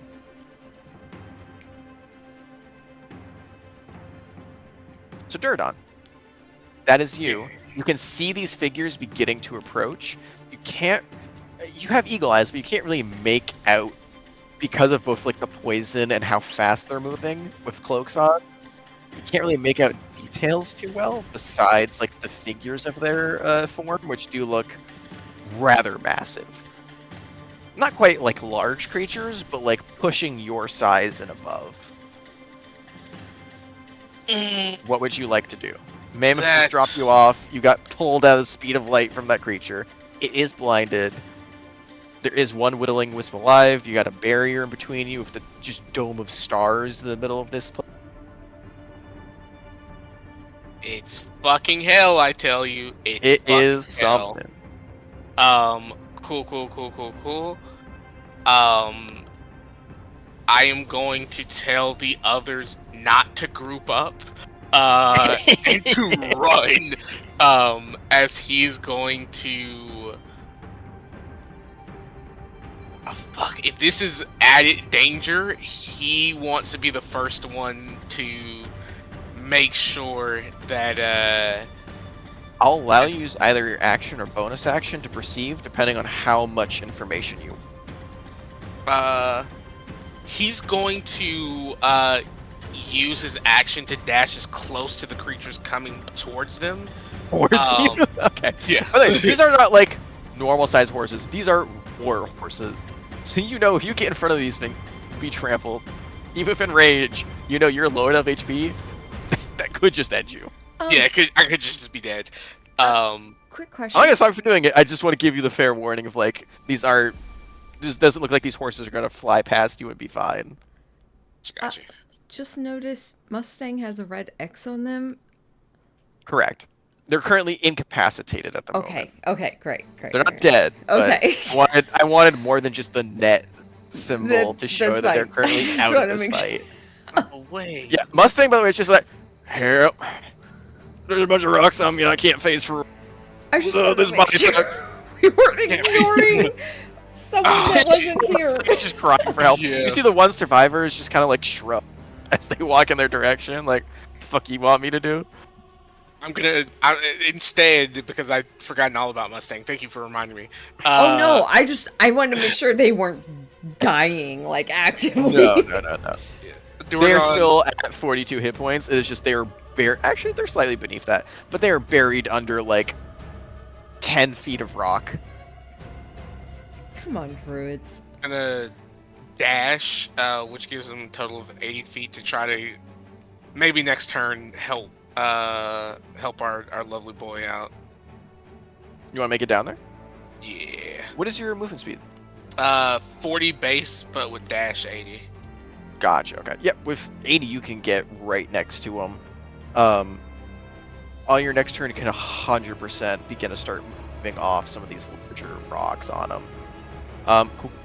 The end of your turn, it's their turn. You watch as these free figures on horseback. You hear one of them in the center cry out. This kind of one of the ones that is like a little bit larger than the others. Or as they fling back the cloak, and you can just see this brutalized man that just has his entire chest and arms looks like someone put him through a shredder, like someone full wood chippered the front. You can see some fresh blood that is currently like leaking out of him. You watch as like he has this massive kind of like bear mantle that starts at the top of his head and weaves its way down kind of over the shoulders into the back, almost like a cape. A cloak, a really fucked up cloak. And you watch as while on the saddle of this warrior stands up and pulls out a bow that is far too oversized to be a long bow, and just yells out in a booming voice, "My brothers, what a wonderful and fortuitous day for a hunt! Lads, we got the flowing father of all creatures to be amazed by. Is it a fucking group of stars? Oh, strangers, move around, move around. Sorry, folks, moving around here. Don't mind that." Like 60 feet per round, these creatures charge past. You can barely hear what he's saying. But you watch as all of these hooded figures just one by one undon the cloaks and begin to roll into action. And you see, these are three massive men as they come charging out with weapons. You see the one holding the two axes, he's on the bearskin. You see a massive full-blooded orc that just has it looks like a great axe, but on the sides that are axe blades, you see there is almost like a mixed in between. So it can be used as either a bludgeoning or a slashing weapon. And you see this man in the middle using kind of two curved looking nasty machetes that just is straight up wearing little to no armor, basically half naked. Is kind of wearing this like large mask as all three rush toward the flowing father, just making a whirlwind of attacks. You see, as they pass them, the druids, all of the survivors that are running away, immediately look far more relieved than when they saw you. There's just like a sense of like, oh, okay. And I'm just gonna go ahead and make stick the tags. That is a miss, that is a miss, that is a hit, that is a hit, that is a hit, that is a hit. Gotcha. Oh, let me go ahead and show off some of these bad boys. Yeah. I'll post them in the world channel afterwards. As they just begin to lay into the flowing father, you watch as none of which use slashing. The one that has the two swords sheaves them and just begins to punch the actual creature by himself. And the one that has kind of like the great axe maul combo goes for the maul side as he swings down and just lays in. That in total between all three of them is 35 points of damage. Nice. Whittling Wisp is going to take the smart man's retreat after seeing enemies enter the fray now and just full action dash disappearing on the map. And all the other goblins are dead, so it's just the Flowing Father's turn. Flowing Father now getting like fully bombarded by now 3 new individuals, blinded, starry gaze even past the blind. Is he gonna see if he charges Mercurial Blood? He does. Cool. Megan, I want you to roll me a d4. D4? Uh-huh. 1 is north, 2 is south, 3 is south, or 1 is north, 2 is east, 3 is south, west.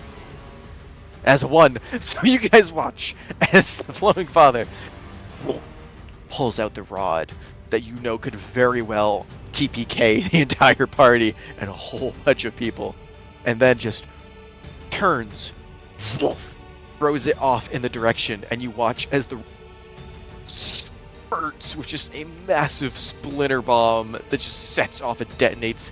Rocks, trees, stone go flying, and it completely misses as a first radius that essentially is just going to random direction because it can't see anybody for its turn. It just blows up that space to no avail. It does lose the blind condition at the end of its turn. It takes in what it can see. Oops, I just gave it a condition instead of removing it. No problem. It takes in what it can see. The 2 out of the 3 newcomers went into the stars, unknowing what it is. They can't be seen, so it looks down and sees the 1 dude there, and the massive group of everyone else over there. And its plans will be saved until next round. Kipley, that's you.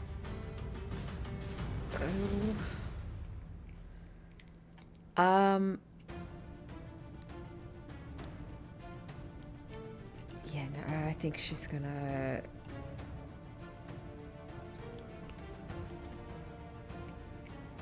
Yeah, she's gonna move and then dash towards... to help Duradon uncover Mustang. Just kind of dive bomb towards Mustang. Yeah, Gotcha. yeah. She'll go down. So the rest of her movement's probably descending. In a kind of like diagonal, yeah. Yeah. And then Still got Ezrin. Ezrin will go ahead and do his hit. 2 hits against it. Both of these are at advantage because he's in the bubble. Oh, okay. So first one's a miss. First one's a miss. Cool. Is that a hit? 16 is just a miss. It'll go for Okay. 17 or higher. So Second second attack. one- 22 hits. Just see if you crit. Okay. And no. Okay. Okay. But definitely a hit. Go ahead and roll damage. That is. Oh. Ooh, brutal. 8 points of 4 damage. plus whatever the 4 plus spell- 4. Yeah. Yeah. Level. Thank you. Gotcha. So it's just kind of scratching wildly now. Like he Yeah. has no other enemies except for this creature, and it's very clear that he is not the person to deal with this. So he's just kind of just scraping at like a toenail at this point, just kind of doing whatever he can. Hell yeah. Is that your turn? That is her turn. End of your turn. Before we get to Zyrus, you watch as the Flowing Father is going to spend 2 of its legendary actions pulling out yet another Mercurial Rod. And it is going to head and decide between 2 things. The group of individuals over here. It can't see everyone in the world, but it knows people are there because it's gotten hit by it. Or the original group. It can't really get everybody in there. If he froze it low enough, actually. He can still get Duradon. So it's either Duradon, Mammoth, Zyrus, and Survivor. The new group. That Star of Ruin, is that a sphere or what is that? That is a bubble. That is a sphere. Okay. So it goes up 20 feet as well, but this is a 45-foot Yeah. tall tree man who can see well past it. Yeah. Cool. We are going to decide this in the most fair manner possible, and that is by a roll of a d20. On a 10 or higher, it is going to stay on its original target and is going to throw the Mercurial Spear at your party. 9 or below, it's going to attack the people that are just arrived and started laying into it for a decent chunk of damage. May the odds ever be in your favor. That is a 19 on the die. Mercurial Rod charges back up. Duradon, you are not there to take it for your party, and you watch just out of the corner of your eye as this thing streaks across the sky, impacts into the ravine above you, and shrapnel spreads, just barely getting you in its radius, and all your allies. I need Mammoth, I need Duradon, and I'm gonna have to make 3 separate saving throws for the survivors. All dexterity saving throws, DC of 16 or higher. Cyrus, that is a I'm using success. inspiration. Go for it. Survivor, Yeah. fail. Fuck Natural yeah. 1, fail. Natural 20, success.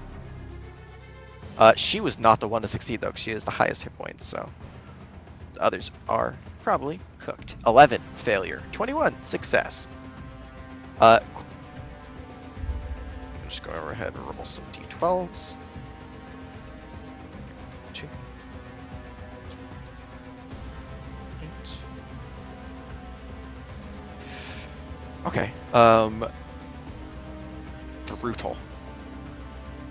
That is in total 29 points of piercing damage, halved to Mammoth. Actually, Mammoth, you didn't need to use inspiration because you have an advantage because of haste.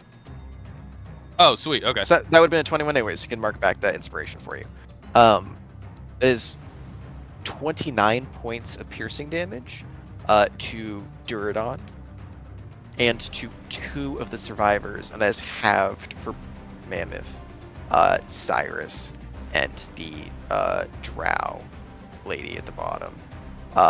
These 2 survivors immediately go down. It's not enough to go over the hit point maximum because that roll that high, but they are both at 0. Duradon's She's- down too. Surprisingly still standing. Duradon is down. Cyrus is still standing but is bloodied. And that is Cyrus's turn. We're gonna go ahead and roll a perception check for Cyrus. Cause you're down on like a 10-foot ridge, Duradon. This is just to see if she heard like you cry out in pain as you dropped. That is a natural 20. So Cyrus looks around at the survivor, looks at Duradon, looks at Mammoth, and just goes, take the remaining one out of here. Lays a hand down, casts Spare the Dying. Not Cure Wounds, Spare the Dying on the satyr. Brings her back to 0. Rushes 5, 10, 15, 20, 25, 30. Gets within range of Duradon. You see? Yep. Casts Healing Word, only at a 1st level.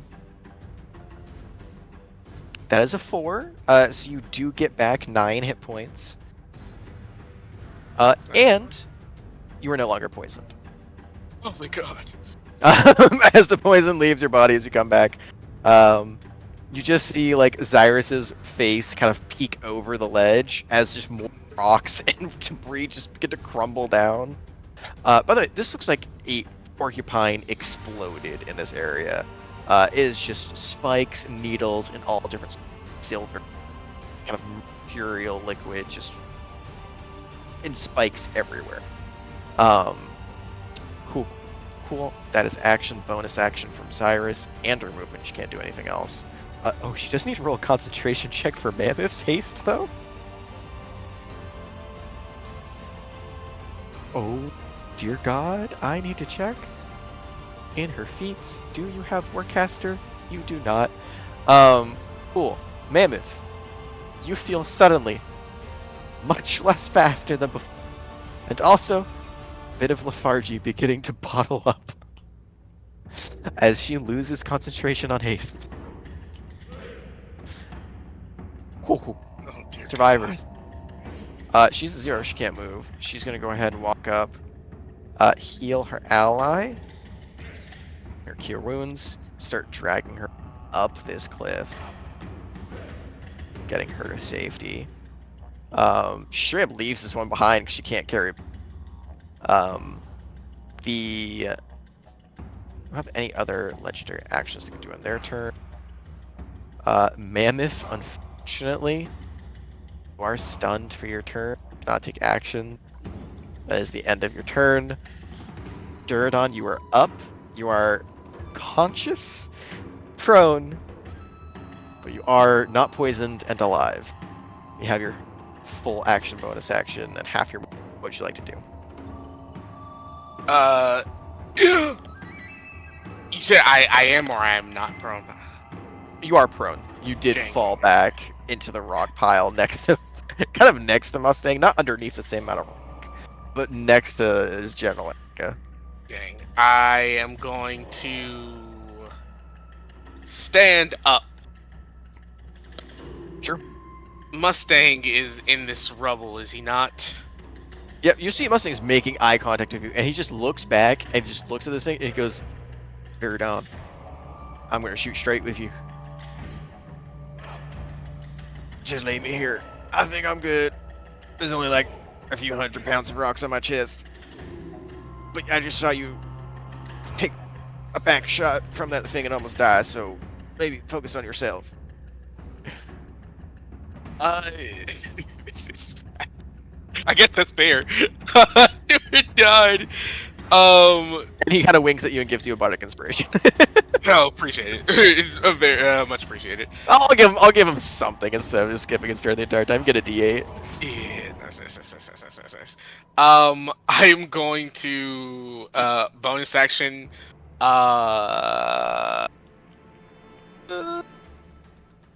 Actually, I don't know what I can do here. Ugh.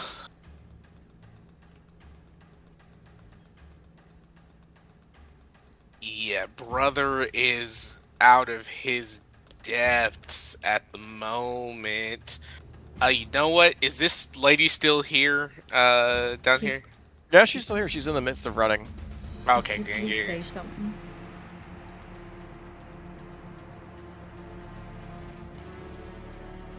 No. Huh? So let's Can see you Kippley question. say something in before he runs off? Yeah, you can give him a quick respite. Quick Take, little thing. take the talisman. Oh, he will She straight like up think. points at the one that Mammoth's got. on his- On his body. Yeah. As he begins to twitch and spasm. Yeah, I will. It's as easy as stealing candy from a stunned baby. I mean, I made it. Go ahead and take it. That is fair. I have 20 feet of movement. I'm gonna bonus action rage, which gives me another 20 feet of movement. Yeah. To get to old 40 mammoth. feet. Yeah, to get to old mammoth. Yeah, you can just get there. Oh, Yeah. Mammoth. You take the talisman? Yep, I'm gonna be like, Cool. So Mammoth, the thing that has helped you many times in the past at survival, you watch as Duradon, while you're stunned and cannot fight back, rifles for your pockets and just takes the talisman and gives you a little thumbs up. all right, kid, we got this. He doesn't understand. He doesn't understand why he's just standing so quiet, so like. You really don't, 'cause you haven't quietly. seen Haste many times with life. Yeah, he's like, oh, I guess the kid is In shock. Yeah. yeah. It's like, wow, the kid's in shock. Cool. Does the downed individual, do they by chance, or Where's the does rifle? Mammoth have a bow on his back? The satyr does not. Mammoth, I A bow? believe he had. You don't have a bow. I I don't know have a for a bow. fact that you still have the Yeah, your throwing card wouldn't be easily accessible because you wouldn't know where that is. But I think you do still have your spear, do you not? Tadpole? I believe Tadpole was. I don't remember where it It's went. it's no longer non-magical, but I think you might have. Okay, yeah. So if it was non-magical, I'd have it. Uh, I want to say I gave the throwing card to that little kid in the orphanage. Oh yeah. Oh, that's right, you did. That's right, you Yeah, gave a dangerous weapon to Tanya. yeah, as Cool, one cool, cool, does. cool. Awesome. As one does, give something that could kill a man to a small tiefling child. Cool, cool, cool. Yeah, he has no weapons on him. He is just a druid. Cool. I'm just a boy. There Then are I also you can see around. There are still like spikes left over from the Mercurial Rod. It's just you're gonna be well within the disadvantage range to throw, as those are a makeshift weapon at best. will pick one of them up. And for now, Dordan is this one right here is unconscious, right? She's unconscious, but she is stable. You can see her breathing. I'll take my action to dash and pick her up and begin moving her away from the conflict. What direction would you like to drag her? Like off the map, or like up to where her comrades are going? Off the map. We I shouldn't just group mark her up here. together. I'll have in mind that she's like 15 feet off the map. Okay, gotcha. That is your turn. You watch as and which, by the way, now Durdon, you can actually see these people. As that dome is concentration, Man, and it drops when you're stunned. So you watch as they literally appear out of the ether, and you can see these three kind of looked out figures fighting with this tree. And you can hear them talking amongst themselves like this is like an everyday scenario. And you see the one in the bear robes kind of looks around and goes,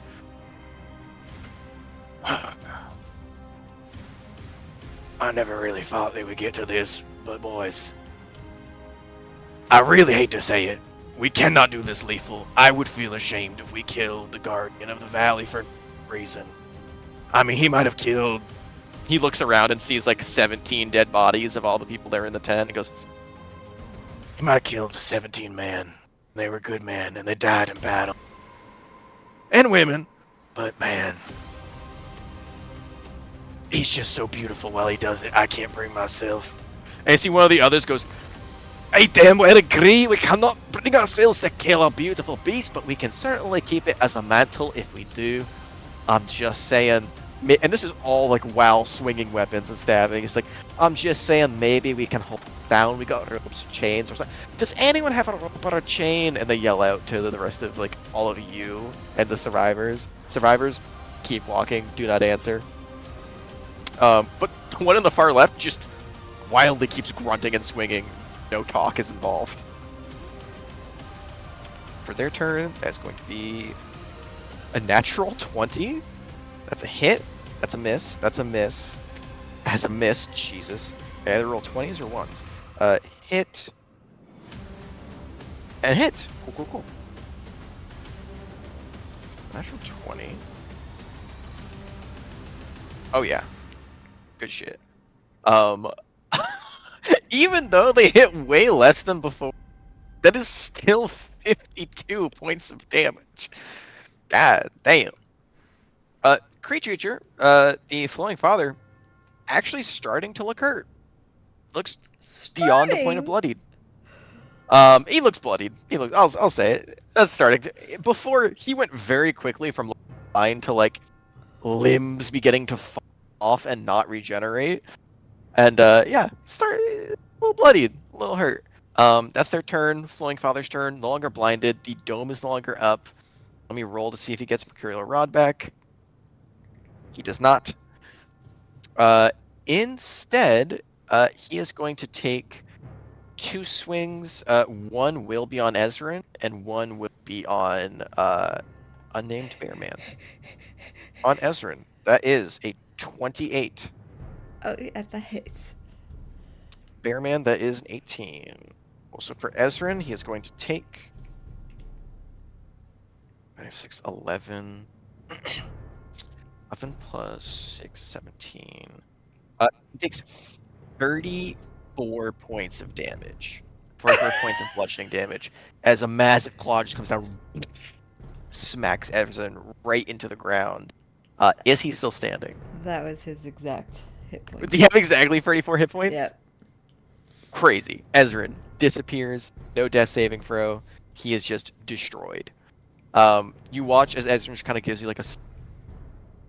Actually, you can't even see him. You just hear off in the distance Ezrin's body in connection. He feels just gone. As his little soul begins to return to your monocle. Excuse me, not the monocle, the hairpiece now.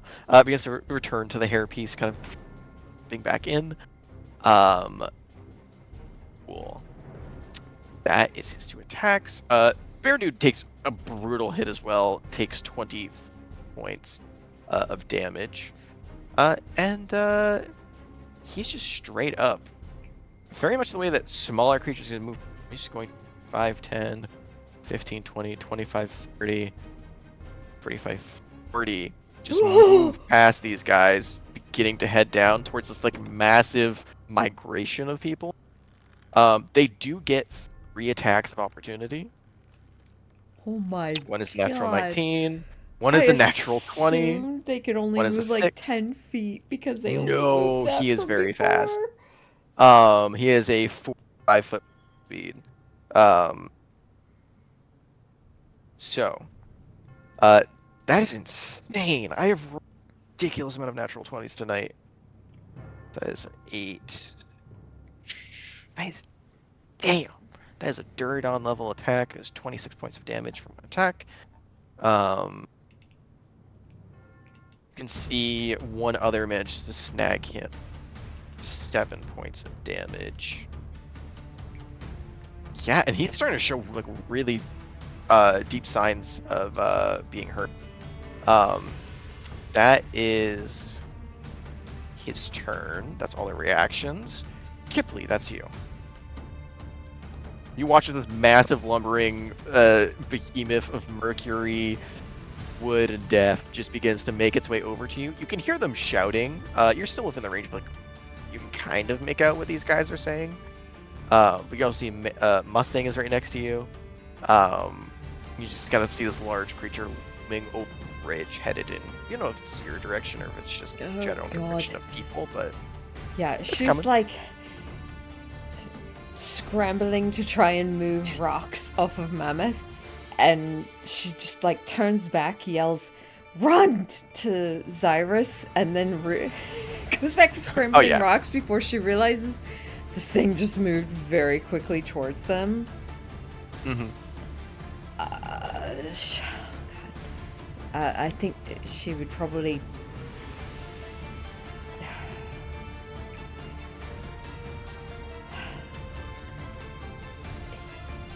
She had something she wanted to do, but I think knowing that Xyrus is in the basically hit range of this thing, she's going to turn and. If it's a radius spell, this creature's more than big enough to kind of hit it in a separate spot and not worry about hitting another creature. It's again like 40 feet off the ground. Yeah, I think she would just see it coming straight towards them. I think she would turn and use her second spell and cast Blight again. Blight again? Cool. Disadvantage con save. He is a beefy boy. That's a natural 16 on the die. And that's a natural 12. So he does succeed, so he'll take half damage. Okay. Go ahead and roll me that 8d8.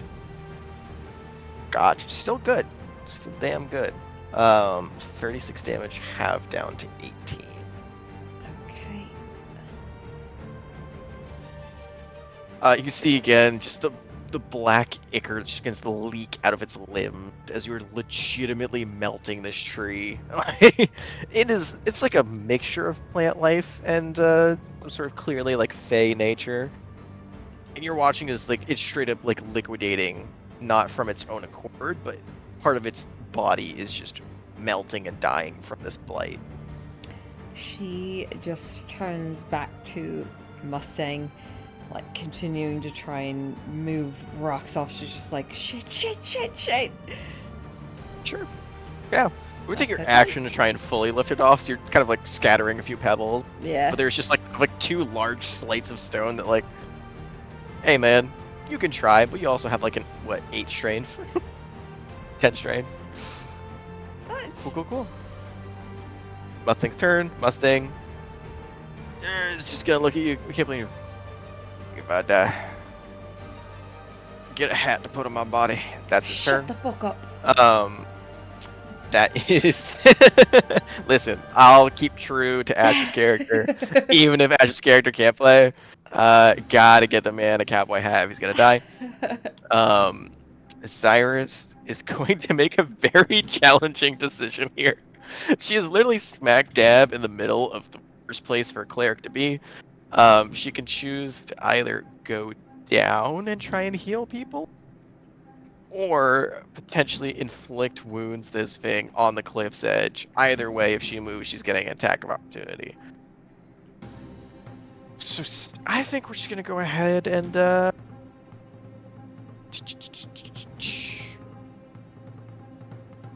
everyone's fucked up. I think she's more than enough range to hear them and their callouts. So she's just gonna look towards Duradon and Mammoth and just go, I don't know if I really want to take this thing alive, but maybe get a rope just in case. And she's just gonna reach out, go over to the ledge here, try and place a hand on one of the tendrils, and cast Inflict Wounds at a 1st level. I'll roll the hit. That's a natural 17 on the die. This is definitely a hit for 25. That is going to be 3d10 of necrosis. Doubling down the necrotic damage from Kipley. That is garbage. That is a 2 and a 7. That is 13 points of necrotic damage. Not terrible, but still could be better. And then she is going to inevitably get hit either way, whether she moves or not. So she is going to 5, 10, 15, and she goes, Duradon, if I get pulverized, please. And then before she can finish her sentence, a massive hand goes out and tries to hit her. Oh, that is definitely going to hit. Dirty 20. Let's see if we can comic relief knock her unconscious. 8, 16. Yeah, that'll do it. She goes, Duradon, whatever you do, please do not let me. Disappears underneath this thing's hand, and when it pulls back, there is Xyrus pudding on the ground. Her body is imprinted into the dirt. And very much like Mustang, some like rocks and debris begin to fall on top of it as she is just crushed into unconsciousness. Not dead, but fully at 0. Cool. Survivors. She is stable. She cannot move. She's gonna keep moving up here, out of the way. They're basically cleared off the board and all good. Mammoth, that is you. You do get your turn back. You are hasted. Super fast or speedy, but you do have your normal capability. Tree's looking hurt. The Flung Father is definitely looking bloodied and on kind of death's door. But also, as you know, still cranking out incredible damage. You just watch Cyrus crumble to the ground. A whole bunch of your allies just dropping left and right. But also, more importantly, Dear Bruce. Bruce shows up better late than never, as he just shows up on the ground, just kind of looks at you, looks at the Flowing Father,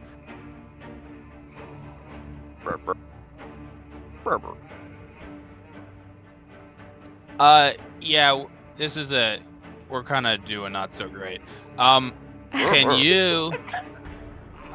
Can you go help Zyrus and just kind of like get her out of there?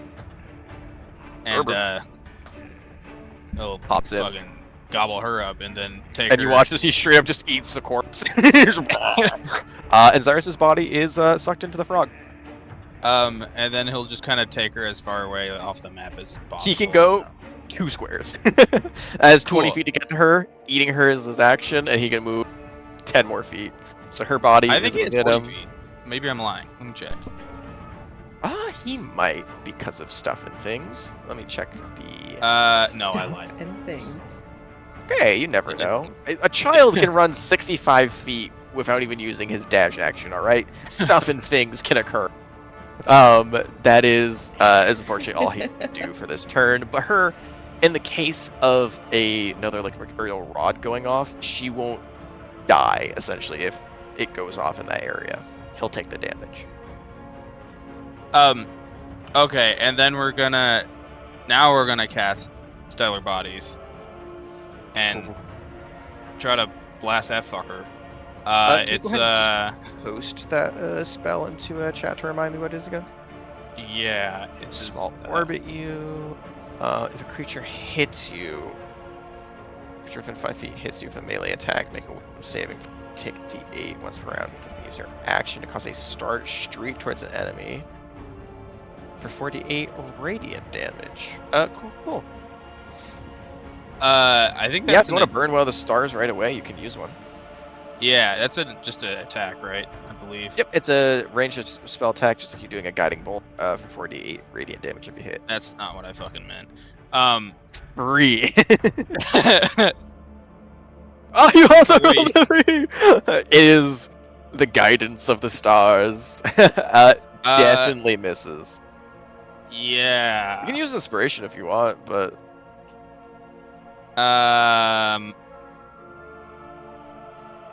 Yeah, fuck it. Shit. 13 plus. 5. Is it plus 5 for your spellcasting? It's not your modifier? modifier; it's your spell attack roll. Oh, so like then if you have plus like a plus 8, it definitely hits for 22 or 21. Cool. Go ahead and roll a 48 radiant damage. 48, and then goddamn. 12 points. And then it has to make a con check or it's blinded again. Gotcha. Is it check or save for a constitution saving for? Is your spell Yeah. DC? 16. That is a natural on the die, plus 7 and 11. That is a failure. So once again, kind of describe what the starry burst looks as he goes from like finally dropping the blind condition, smacking a bunch of people unconscious, the HP, and there's just bolt of radiant energy shoots out. How does it look like when it blinds him? It just kind of I don't remember what it's from, but it's like in old games when like a bullet shoots the camera and it's like you can very visibly see like the glass, like the fake glass shatters if it like shot you in the eye or something like that. Like it kind of just looks like a shatter. I don't know. We'll call it a shatter point because that's cool. And it just kind of like blows up and shatters in his face.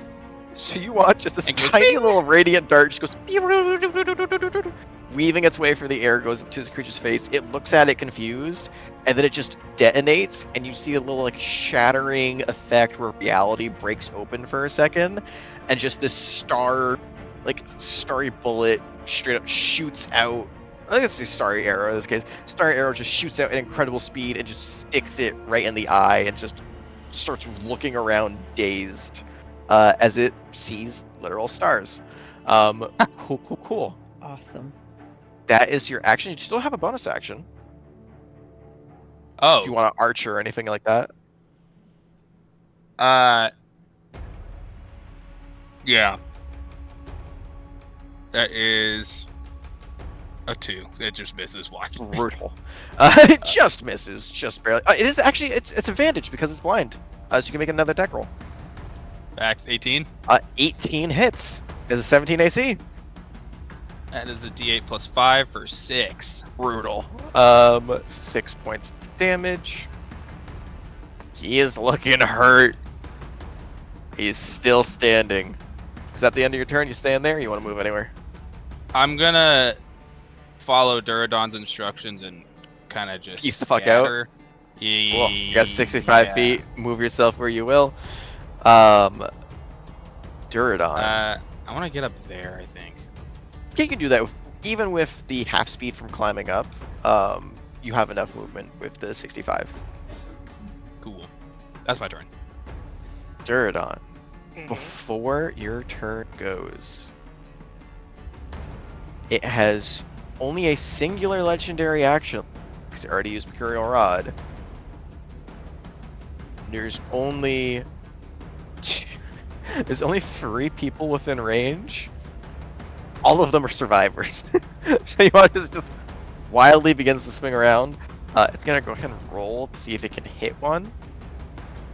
Potentially trauma going in for Kipley, but that's disadvantage, and that's a natural 1. So even if it's a massive modifier, oof, it's just wildly swinging. It is blinded. It is hurt. You see Zyrus got swallowed by the frog.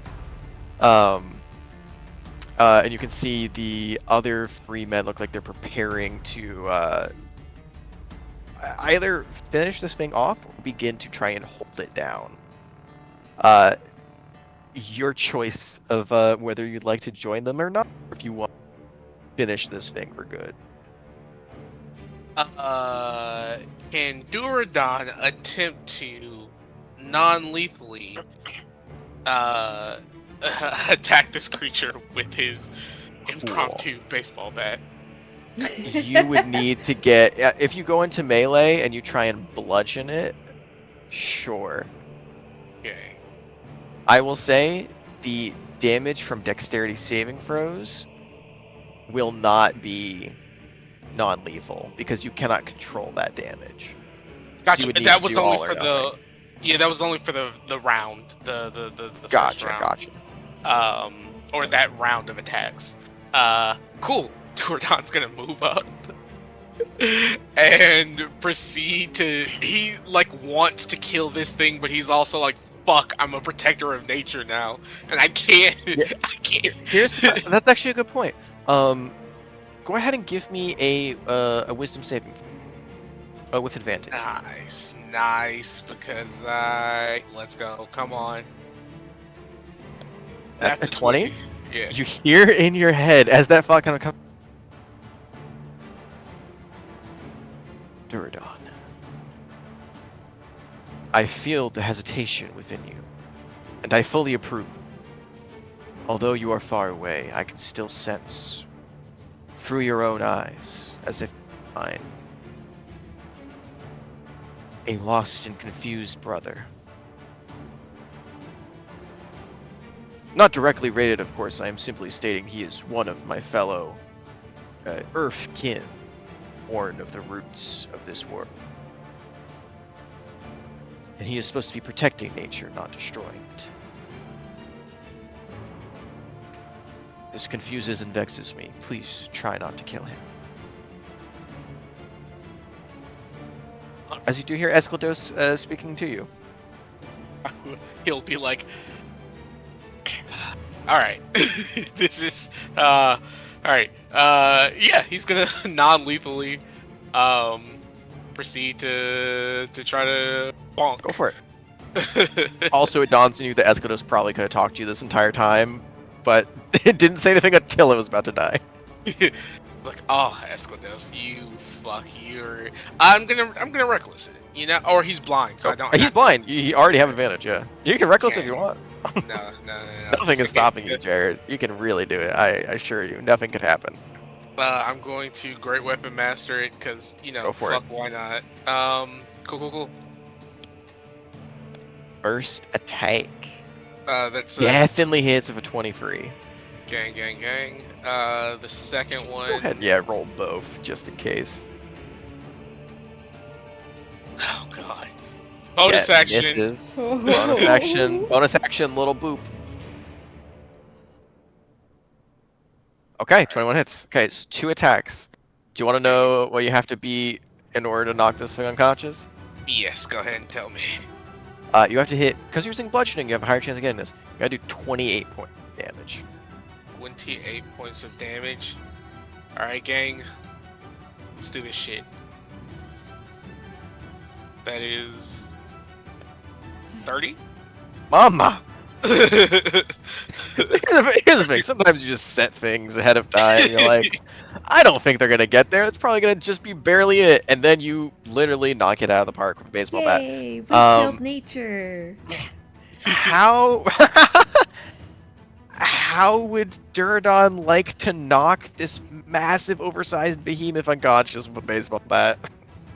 So what Duradon actually does is takes a piece of the shrapnel that he picked up earlier, and hearing Exclados, he's prepared to just go in and beat the shit out of this thing and kill it. But he has this moment of hesitation, and he is frustrated that for the first time, something that is more powerful than him, he can't kill it to like assert dominance. So he just frustratedly like cycles between the shrapnel piece that he was planning to just like bury into the face of this creature and the weapon, and he just chucks it up and batter swings and fucking knocks it up the head. Yeah. You hear this metal tink in the battlefield, and you watch it. And there's a moment where you're like, I protected good. I held back, and you see the sharp end begin to head for its eye, and you're like, oh no! Until it spins one more cycle, the blunt end of the spine of the spear hits it in the head. It wobbles, kind of very much like AT moment. Whoa, whoa, whoa. Go ahead and roll me a d4. D4. Oh god, it's the direction that it collapses. Absolutely. Oh god. 4. 4? Yeah. Probably your best outcome.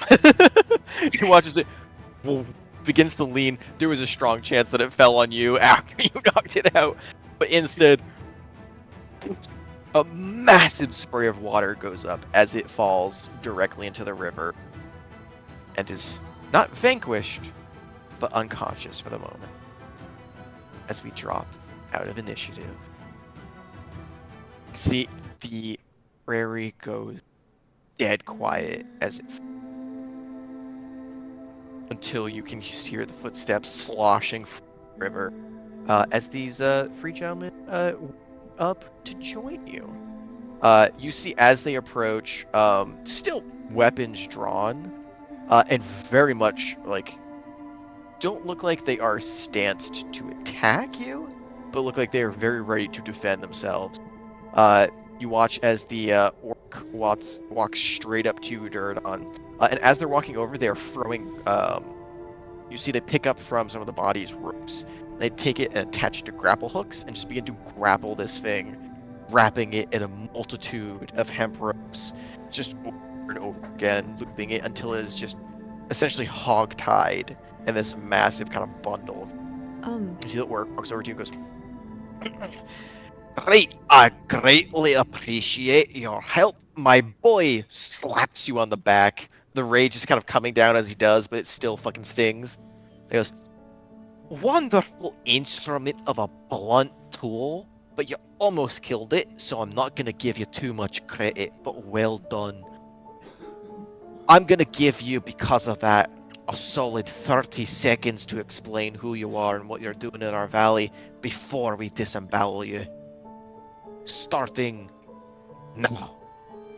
And he just kind of taps his wrist, and you see a little bit hourglass, and sand begins to slowly leak down, kind of like it looks like it's almost a tattoo at first, but you see there is a legitimate container on his hand that has sand in it, and it's slowly dripping down towards his wrist, where you can see there's probably close to more than like 25 than 30, but you got a little bit. Gotcha, What would you like to do? Duradon is simply gonna tell his truth. We were passing through the valley, saw people getting attacked, debated for a moment whether to help them or not, decided to help them. This creature came along, battle ensued. You met us, we're here. Go ahead and give me a persuasion check. It's gonna be a straight roll. Yep, and guess what? I'm not the one that's good at that. Nope. Oh, sorry. Not Straight roll. That's a 10. Straight 10. You can Yeah. use the Um, the talisman if you want. I was gonna say you do have the talisman. It's not gonna get you to the ideal, but it will save you from being worse. I didn't use what's the name's Bardic. I didn't use You do still have Mustang yeah. Spark. It's within the time limit. So go ahead and roll Yes. me a D4 and a D8. Gotcha. That could potentially get you over. Oh God, go. It's a fuck 1. yourself. So Jesus. here's the thing: DC 15 is Come what on, you are D8. looking for, just general passing here. Come on, fucking So you're gonna D8. need a 4 or higher on that D8. Come on. D8 Mustang, save us even when you're not here. That's a 7. That's a 7. Cool. Ash being the best wingman both in IRL and in D&D. Just the inspiration of seeing that charismatic old man trapped beneath the rocks really brings out the emotion in you for a second. And you see, as he kind of looks and surveys the area, even before the timer runs out, flicks his wrist and the sand stops. And luckily for you, as this is like the hardened truth, exactly honest with what happened. The scene around you paints that same picture, and you can watch as he begins to survey the land, surveys the direction of where the Flowing Father came in, can see the bodies of the wilting wisps and the goblins, and the multitude of dead that were there previously. It just goes, interesting. Still doesn't answer what you're doing in our valley. I do appreciate you helping out strangers, but you must know these are our land. And it kind of gestures over to the 2 other men, and you see one of them looks forward and goes, you don't seem to be around here. You're wearing strange clothes. You got a weird implement of bludgeoning.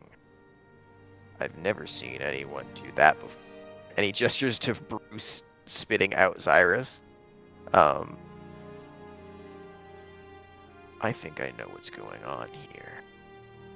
For a moment, you get like a does he know kind of feeling building up like in the pit of your stomach, and he goes, You're from Tuno, aren't you? You're some of those fancy trader folks. As he just stares directly at your face, completely unaware of what you actually are. Yeah, he looks like Dordan looks confused for a moment. Where on the map are we heading? Because we're specifically heading to meet somebody, but what? Yeah, I can move over to the map. So you are, if you're stopping by the Iron Thicket, you are going in a straight line, essentially straight here. You're not actually going for any cities or any trade routes. You are literally hiking it for.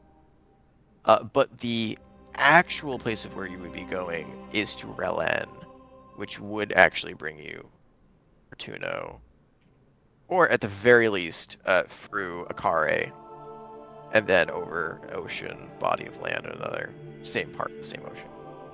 Okay. Dordan will be like, no. So we are meeting someone in Berlin, but we're making a stop at the slumbering thicket. I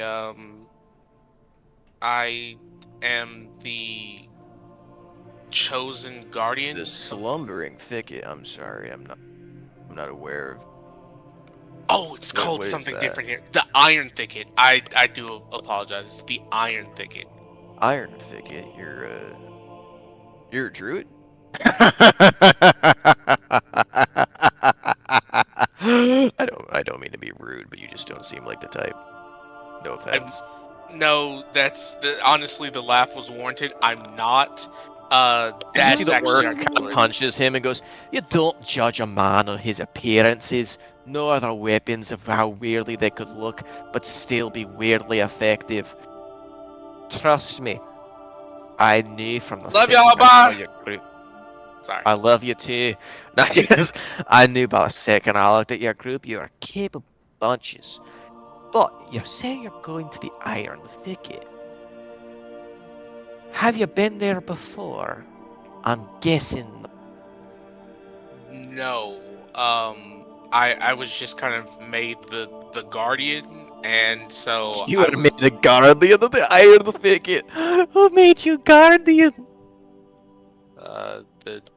the guardian spirit Esclados.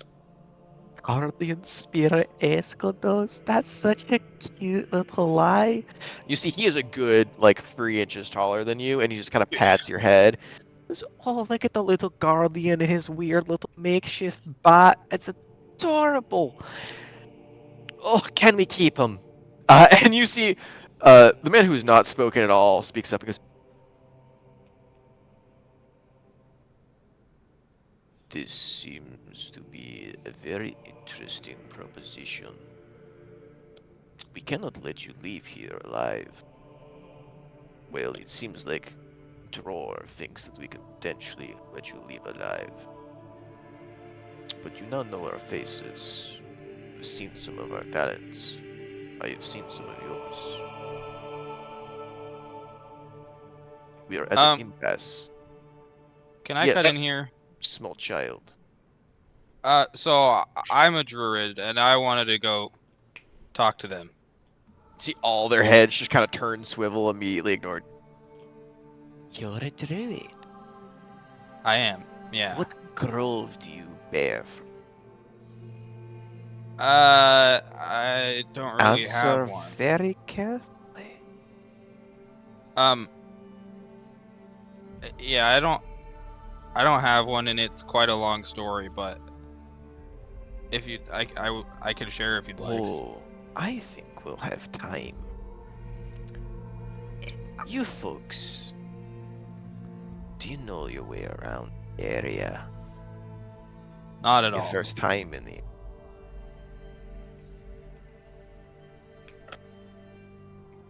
Yeah, what we know of the world really doesn't help us anymore. So no, effectively. Anymore. That's an interesting statement. What, you went Yeah. outside of the continent for a few years. I feel like if we told you the truth, if you don't believe I was selected as the guardian, if we tell you the truth, you will believe it even less than you believe that I've been selected as the guardian. Kipley's like over Mustang far off to the Just trying side, to and she get just rocks off him. looks back at all of you and she's like, a little fucking help here? Right, that'd be very rude of us not to help our guests. Draw, if you would. He goes, right, fine with me. Looks over. You see the man in the bear accoutrement walks over and just takes his hand, places it against one of the stone slabs, doesn't pull it off, but just 1 inch punches it, and you watch as just a crack forms down the center, and he just breaks off one half, and Mustang just slides out, kind of like crawls out himself. It just goes, please join your friends up here if you don't. Having a bit of a conversation. But kind of picks Mustang up with one of his hands. Gestures because you were on like the ground trying to get Mustang up. Offers his hand to you to help you up as well. Yeah, Kipley looks at him for a moment, comes to she seemingly comes to a decision in her own mind. She just looks at him and just goes, "You're so strong." He just gives you a big toothy grin. Yeah, well, yeah. I'm good. I'm glad that you got eyes on you. So powerful. And he just kind of flexes a little bit. Yeah. And she just kind of helps Mammoth out. Or Mustang.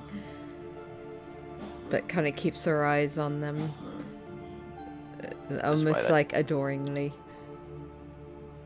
And he brings you over to the groups. You're all kind of assembled in the same place. He goes, right, so you've been out of the continent for a few years. You, don't know what's going on. Out wandering a very dangerous valley by yourselves. No escorts I can see from our kin. You did try and help. Part of the, well, he kind of turn. It looks like he's about to say something. Go ahead, everyone, give me insight checks if you would like. Inside.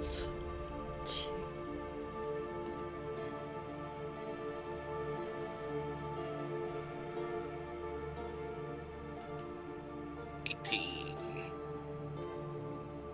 18, 14, and 8. Gotcha. We all have a Oh. +5. That's crazy work. Sure, that is wild. Everyone in here has like scarily decent wisdom, no matter the class. Just like, no matter what, perception or wisdom, someone will always roll the DC at this point. Durin, I'll say if you want to spend another charge to try and get to a 20 or above, that will certainly get you more information than the 18. Gang, I shall. And you know what? Kipley's talisman is about to put in the work here because we're gonna get a 4. Let's see. Got him. You see, he briefly glances at Mammoth before he says that. Before he like stops himself from saying something. Excuse me. You know he was.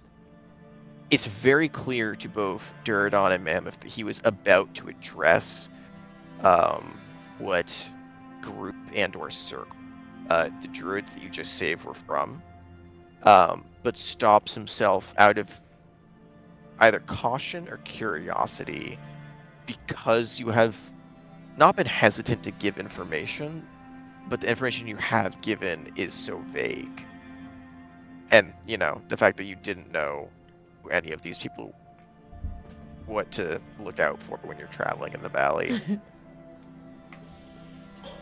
just seems to be untrusting a little bit.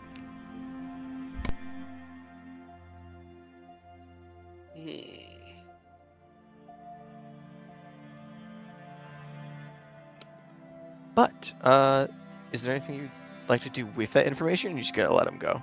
Let him continue, excuse me.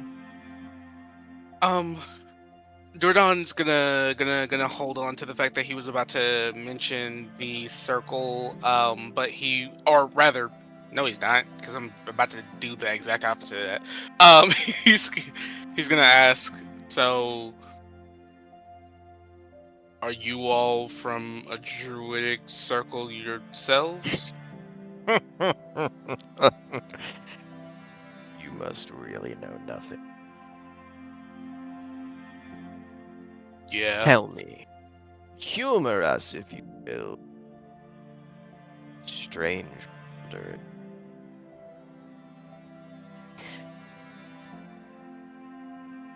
Do you know where we are at all?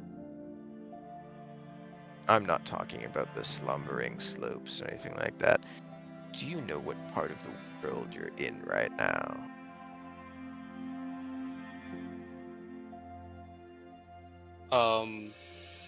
Is the Do you know this continent, continent's name?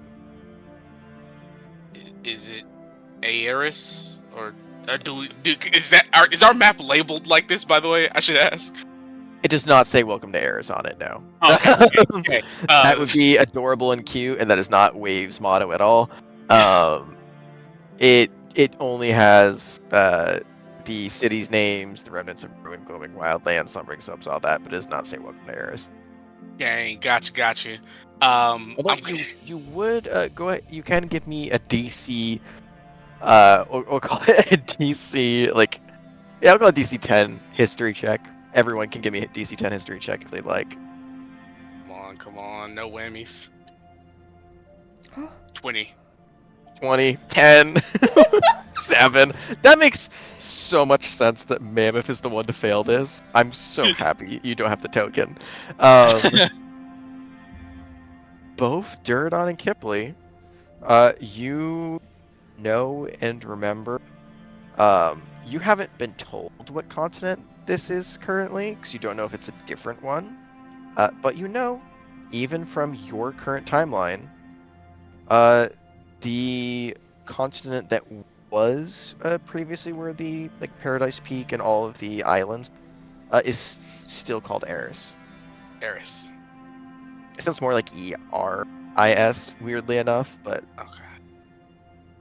Okay. that's the best that you know for what continent you would have been living in. Excuse me, because they don't really use it anymore since it's all water at this point.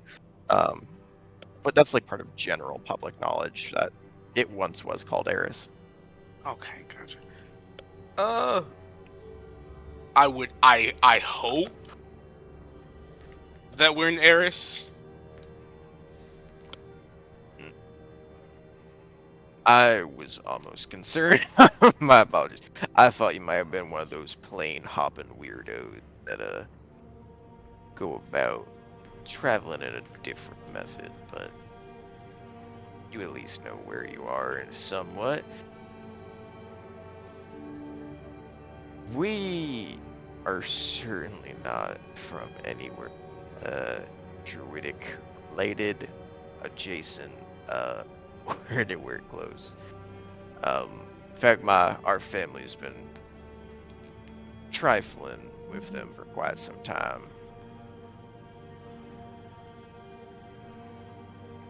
Oh, introductions. If we're gonna be trading information, it only makes sense we trade names. Oh, this, and you see he points at the orc. This is Drain. I am Dror, and this is and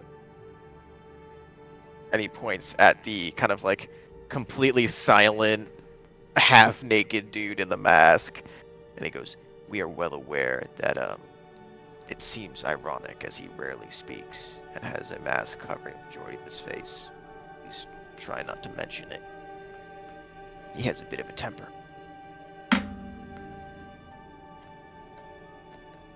What are your names?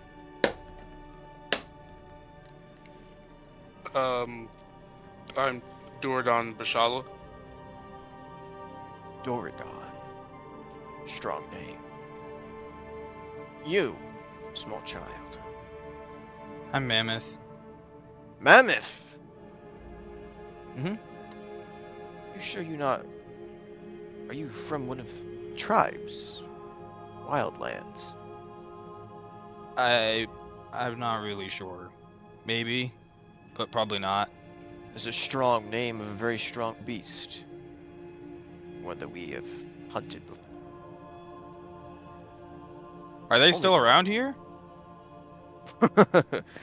Around these parts, no. But I joined a party once, long ago, in my early years, that were headed to the glowing wildlands. On our mission, up by Chisel. Weather is a bit more inclement. Snowstorms are a usual thing. And up there I met the beast. Gave me quite a number. And he kind of gestures to where it looks like a little bit more puncture than slashing wounds are on his body. You see it kind of looks like a tusk.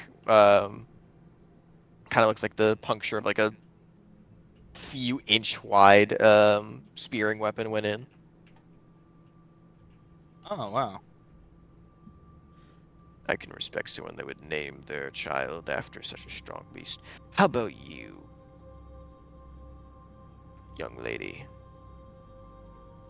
Looks over towards Kipling. Well, has everyone opened their pages to the Kipling name channel? she, Get prepared. she I thought she added one beforehand. I was like, oh god, what happened? is Mustang free. Yeah, Mustang's free. Okay, He's up so there with you, waiting she his turn to get called on. like brushes dust off of him and hearing the words, she just kind of looks distractedly over towards him. Huh? Oh, Cheza. I'm God sorry, you had to dang it. run by me again. Cheza? Cheza. Cheza. Let's see. Cheza. We'll add that to the name channel. Thank you. Cheza, you got a surname or something? Why would I need a surname? We don't have one, but just asking. We got a mammoth, we got a Durdown Bashala. We have a, what's your name, sir? He goes, my name Mustang Strums. Newly reborn as Mustang Strums. We just He call him like Mustang. slaps his cheek. Holds out his hand. Goes, oh, man who has found new purpose in his life. I can see that. You can see, like, Drawer and Mustang kind of look like they're a similar age. If not, like, Drawer's a little bit younger. You can see Drain kind of walks over to him, kind of pats Mustang on the shoulder. Right, okay, good. We all got introductions out of the way. So why exactly are you headed the Iron Thicket then? You said you needed to meet with the druids there because you're a druid, but that's still in itself vague reasoning. Well, like Duradon said, he is like he's a protector now or something. But I've never met another druid, and while we're here, I wanted to learn more. Interesting. So you're trying to learn about your people then? Yeah, and also see if they can help us with some stuff. But mostly to learn. Go ahead and give me a persuasion check.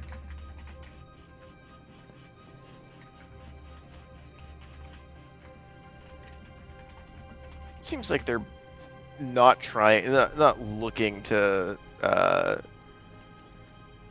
not believe you, but they're just looking for a reason to believe you. 16's not bad. You see that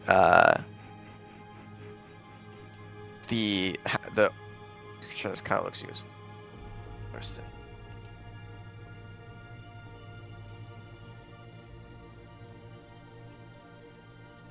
And you said you were chosen of a spirit.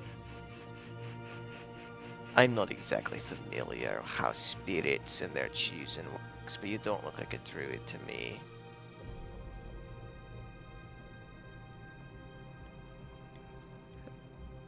Is he talking to Explain Mammoth? that, Mr. Guardian. No, he's looking at Durdon. Okay. Just explain that to me, Mr.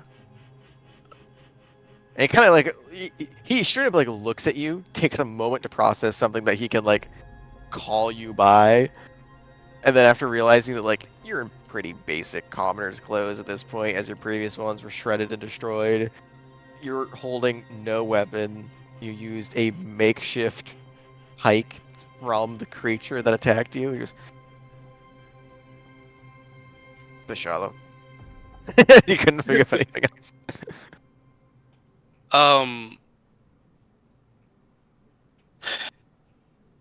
So keeping things I was selected as the guardian by the spirit, and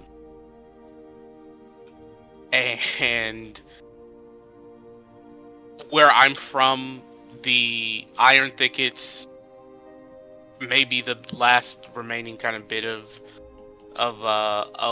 land, and I'm kind of really good at protecting things. I Where mean, you're because from. yeah. There's Oh, a sorry. different, It there's a might be. different iron thicket than that you know of. It's called the. I guess it's more accurate to say when I'm from. As you say, when I'm, I would like you to go ahead and give me a first off Christmas saving for, Gang. and secondly, I'd like you to roll a stealth check. Okay. Charisma saving throw is Mhm. going to be 19. 19. Okay.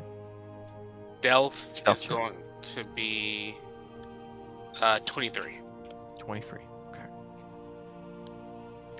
You It, get a either very that. strange sensation running down your spine as you say when, and you watch for, as you say this, as you are currently speaking to, you're currently speaking to Dror, or Dror, excuse me. Dror looks at you, and for a moment, watch as his face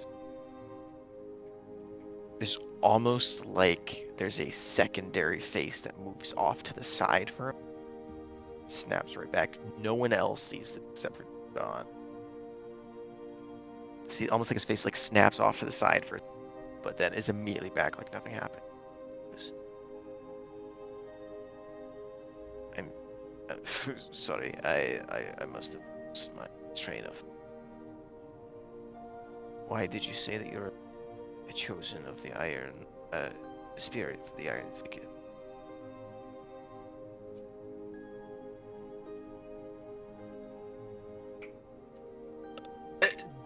Jordan is a bit confused and kind of looks around to his other compatriots.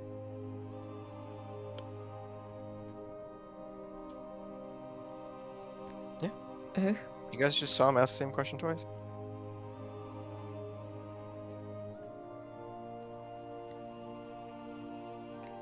Um, Kipling. Kipling would kind of, uh, with one hand on Mustang, dragging him behind her up towards Duradon, she would just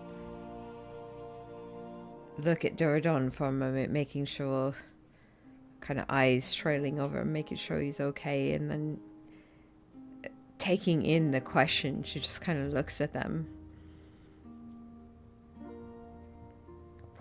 What do you...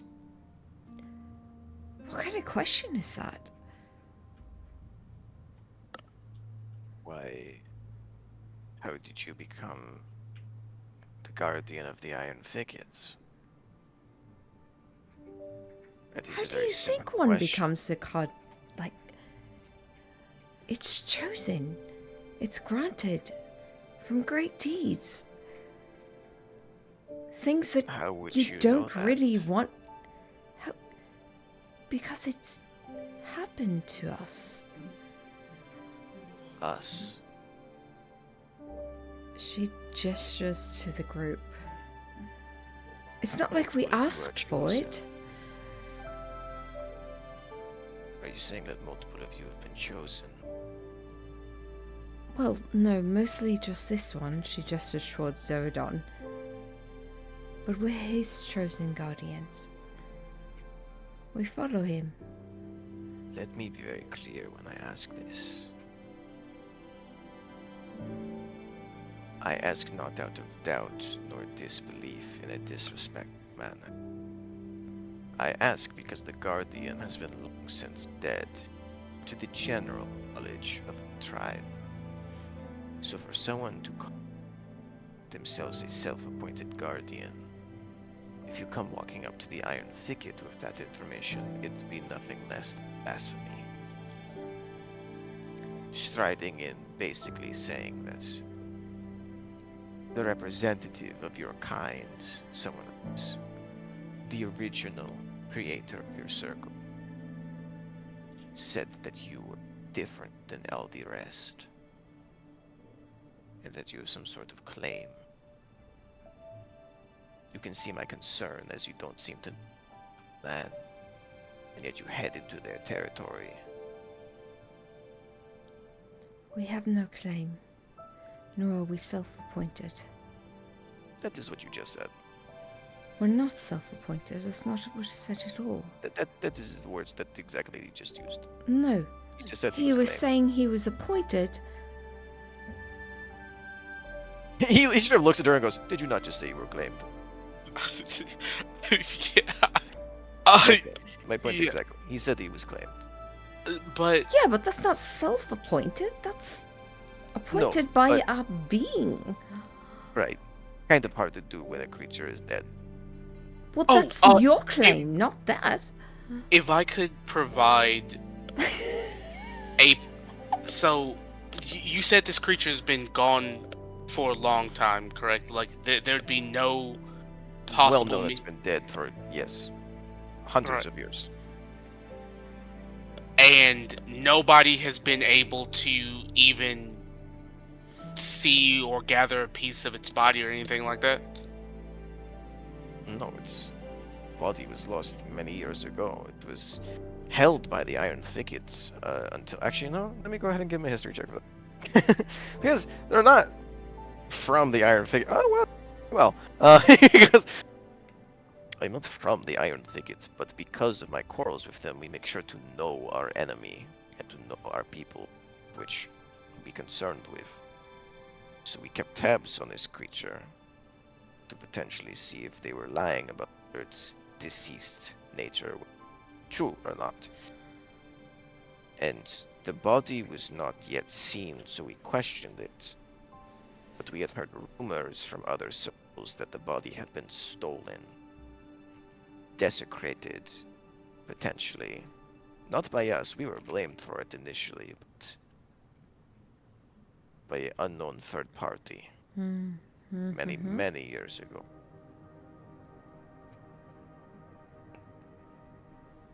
Ugh. So we know that its corpse is out there somewhere. What it is being used for, I cannot say. Giant robot. Perhaps a large mantelpiece.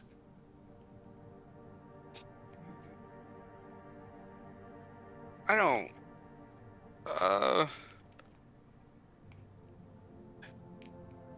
I think we should just tell him what we've been doing for the last 3 Yeah. weeks because this is going back and forth and it's Look. driving me crazy. Honestly, we're not from this time.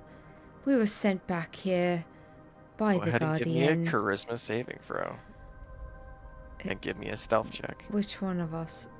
You. Oh. Oh my Kipper god. herself. Natural one? Don't even bother with that saving, with the stealth check.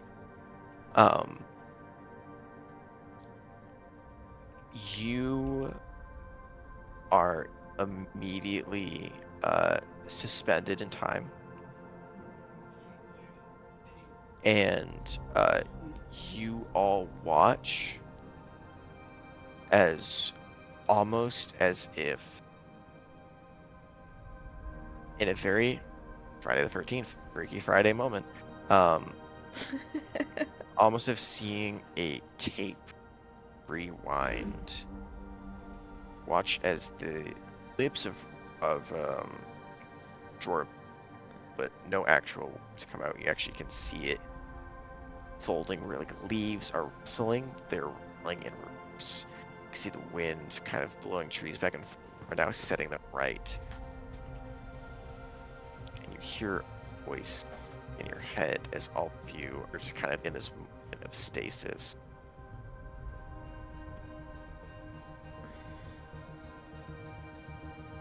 Are you trying to get yourselves killed? I will explain this later. But for the love of the deceased gods, do not ever mention when you are from.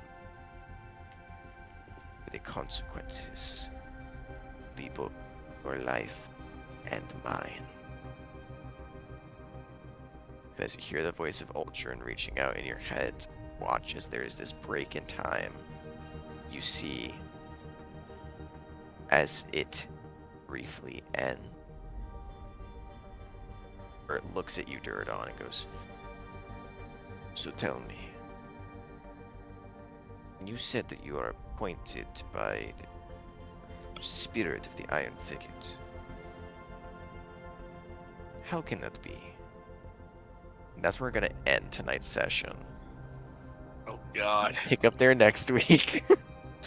God, we need Mustang. I don't have the Any- charisma for this. anyone that would like to make an intelligence check happen can as we finish our session. Just straight. Straight intelligence. Again, I'm rocking with a 4. Or Classic, same. Can Kipley match the vibe? Ugh. Can we get a third 4 out here? Natural 20 for 20. Damn. Crazy. Go with that natural 20. I will allow you for an insight check. I'll say with advantage onto Ultron there. Oh. Go ahead and roll me 2 insight checks and take the higher of the 2. Dirty 20. You have known with the past Ultron and now the future and past combined, excuse me. Been Ultron for a bit than a week. Haven't interacted with him many times. But you don't need to know someone specific to know what it sounds like someone is deeply afraid and are trying to hide it. So that is something that you do both yourself and see in others many times. It's very clear that you guys just fucked up in a big way, and that a very powerful 9-foot spell had to get cast to undo what you just did. You never warned previously about this, at least to the best of your memory. But it dawns on Kipley in this moment. And as a reminder that Duradon shared the information what happens to Mori. Well, you all know what happens to Mori, but you kind of begin to piece something together of a bigger picture. Why potentially don't use time travel lightly. Boy, That's all we're going to get for that natural 20. I feel like had that come to any other person. No, I'm gonna, she's gonna sit on that. Until Oh, the you mean you're not session. going to immediately spill? Hey, listen. The players, the table can know. What happens in character happens in character. But you do get that moment of realization. The others, 2-4, are like, what the fuck happened? No idea, magically, insightfully, any way of what is going on. But you're a little strange, magic occult Batwoman. You got a little deeper insight to what happens when massive power is used in a wrong way. But I hope you guys enjoyed your kind of first real fight back in the saddle. Wow, that was fun. The Flowing Father, a stat block that I was very excited to use.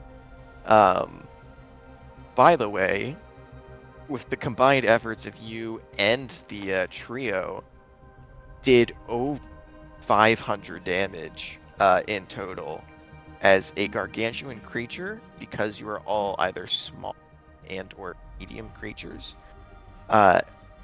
is taking a half of your damage no matter what it is.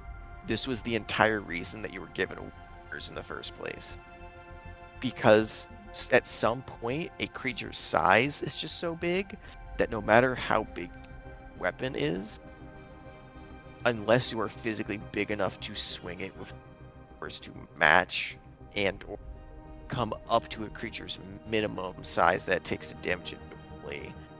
Spells, weapon attacks, whatever it may be, features will not simply damage it as it normally would at its full capability, unless we're in a walker, of which then you would just be doing normal damage with every attack, spell, etc. So it's why if you were wondering why it took a little, why the slashing damage was getting, because it has resistance to slashing of being a tree, it was quartering every slashing damage attack, and I was like, I gotta not be an asshole at Jared and be like, hey bud, you know that your weapon damage is doing way less than normal. Please change that weapon type. That's something that you can do as a fucking bonus action. Oh, No, that but was yeah. fun. Oh It yeah. was good. We lived. Yeah. You did. I'm happy with the result of at least a few people knocked down, but surprisingly, all of the awakened characters, all the survivors, didn't die. You actually saved 4 people. All the other guys were just commoners, so they had literally 0 chance of survival. There's no way you could save them unless you immediately run there in the first place without hesitation. Um, but when I was rolling for how many people were there, I was like, Jesus Christ, these D10s are going crazy. So I rolled 17 commoners, and there was 4 druidic survivors from a circle of which you didn't learn their name yet, were simply there in that party as well that managed to hang on because of you. So good shit. No immediate level up or anything, but job well done. We did all right. Woo! I'm excited to get into the little lore nitty gritty next week. But Fucking love lore. listen, Dom has been sitting on some devious shit for. we need to get some combat in to grab the attention, do the little dog clicker, but with Mustang around and hope for some better talking, some better persuasion and deception rolls. We'll get to see what exactly is going on next week. Good But session. yeah, This was a great session. Yeah. Yeah. I do have to be up in less than 5 hours, so I am gonna go to bed. Oh dang. Lame. Yep, no, I have work at 5:45 in the morning. We love our jobs, but it pays the bills, so I can't fully complain. I will see you all next week. DM me if you have any questions, and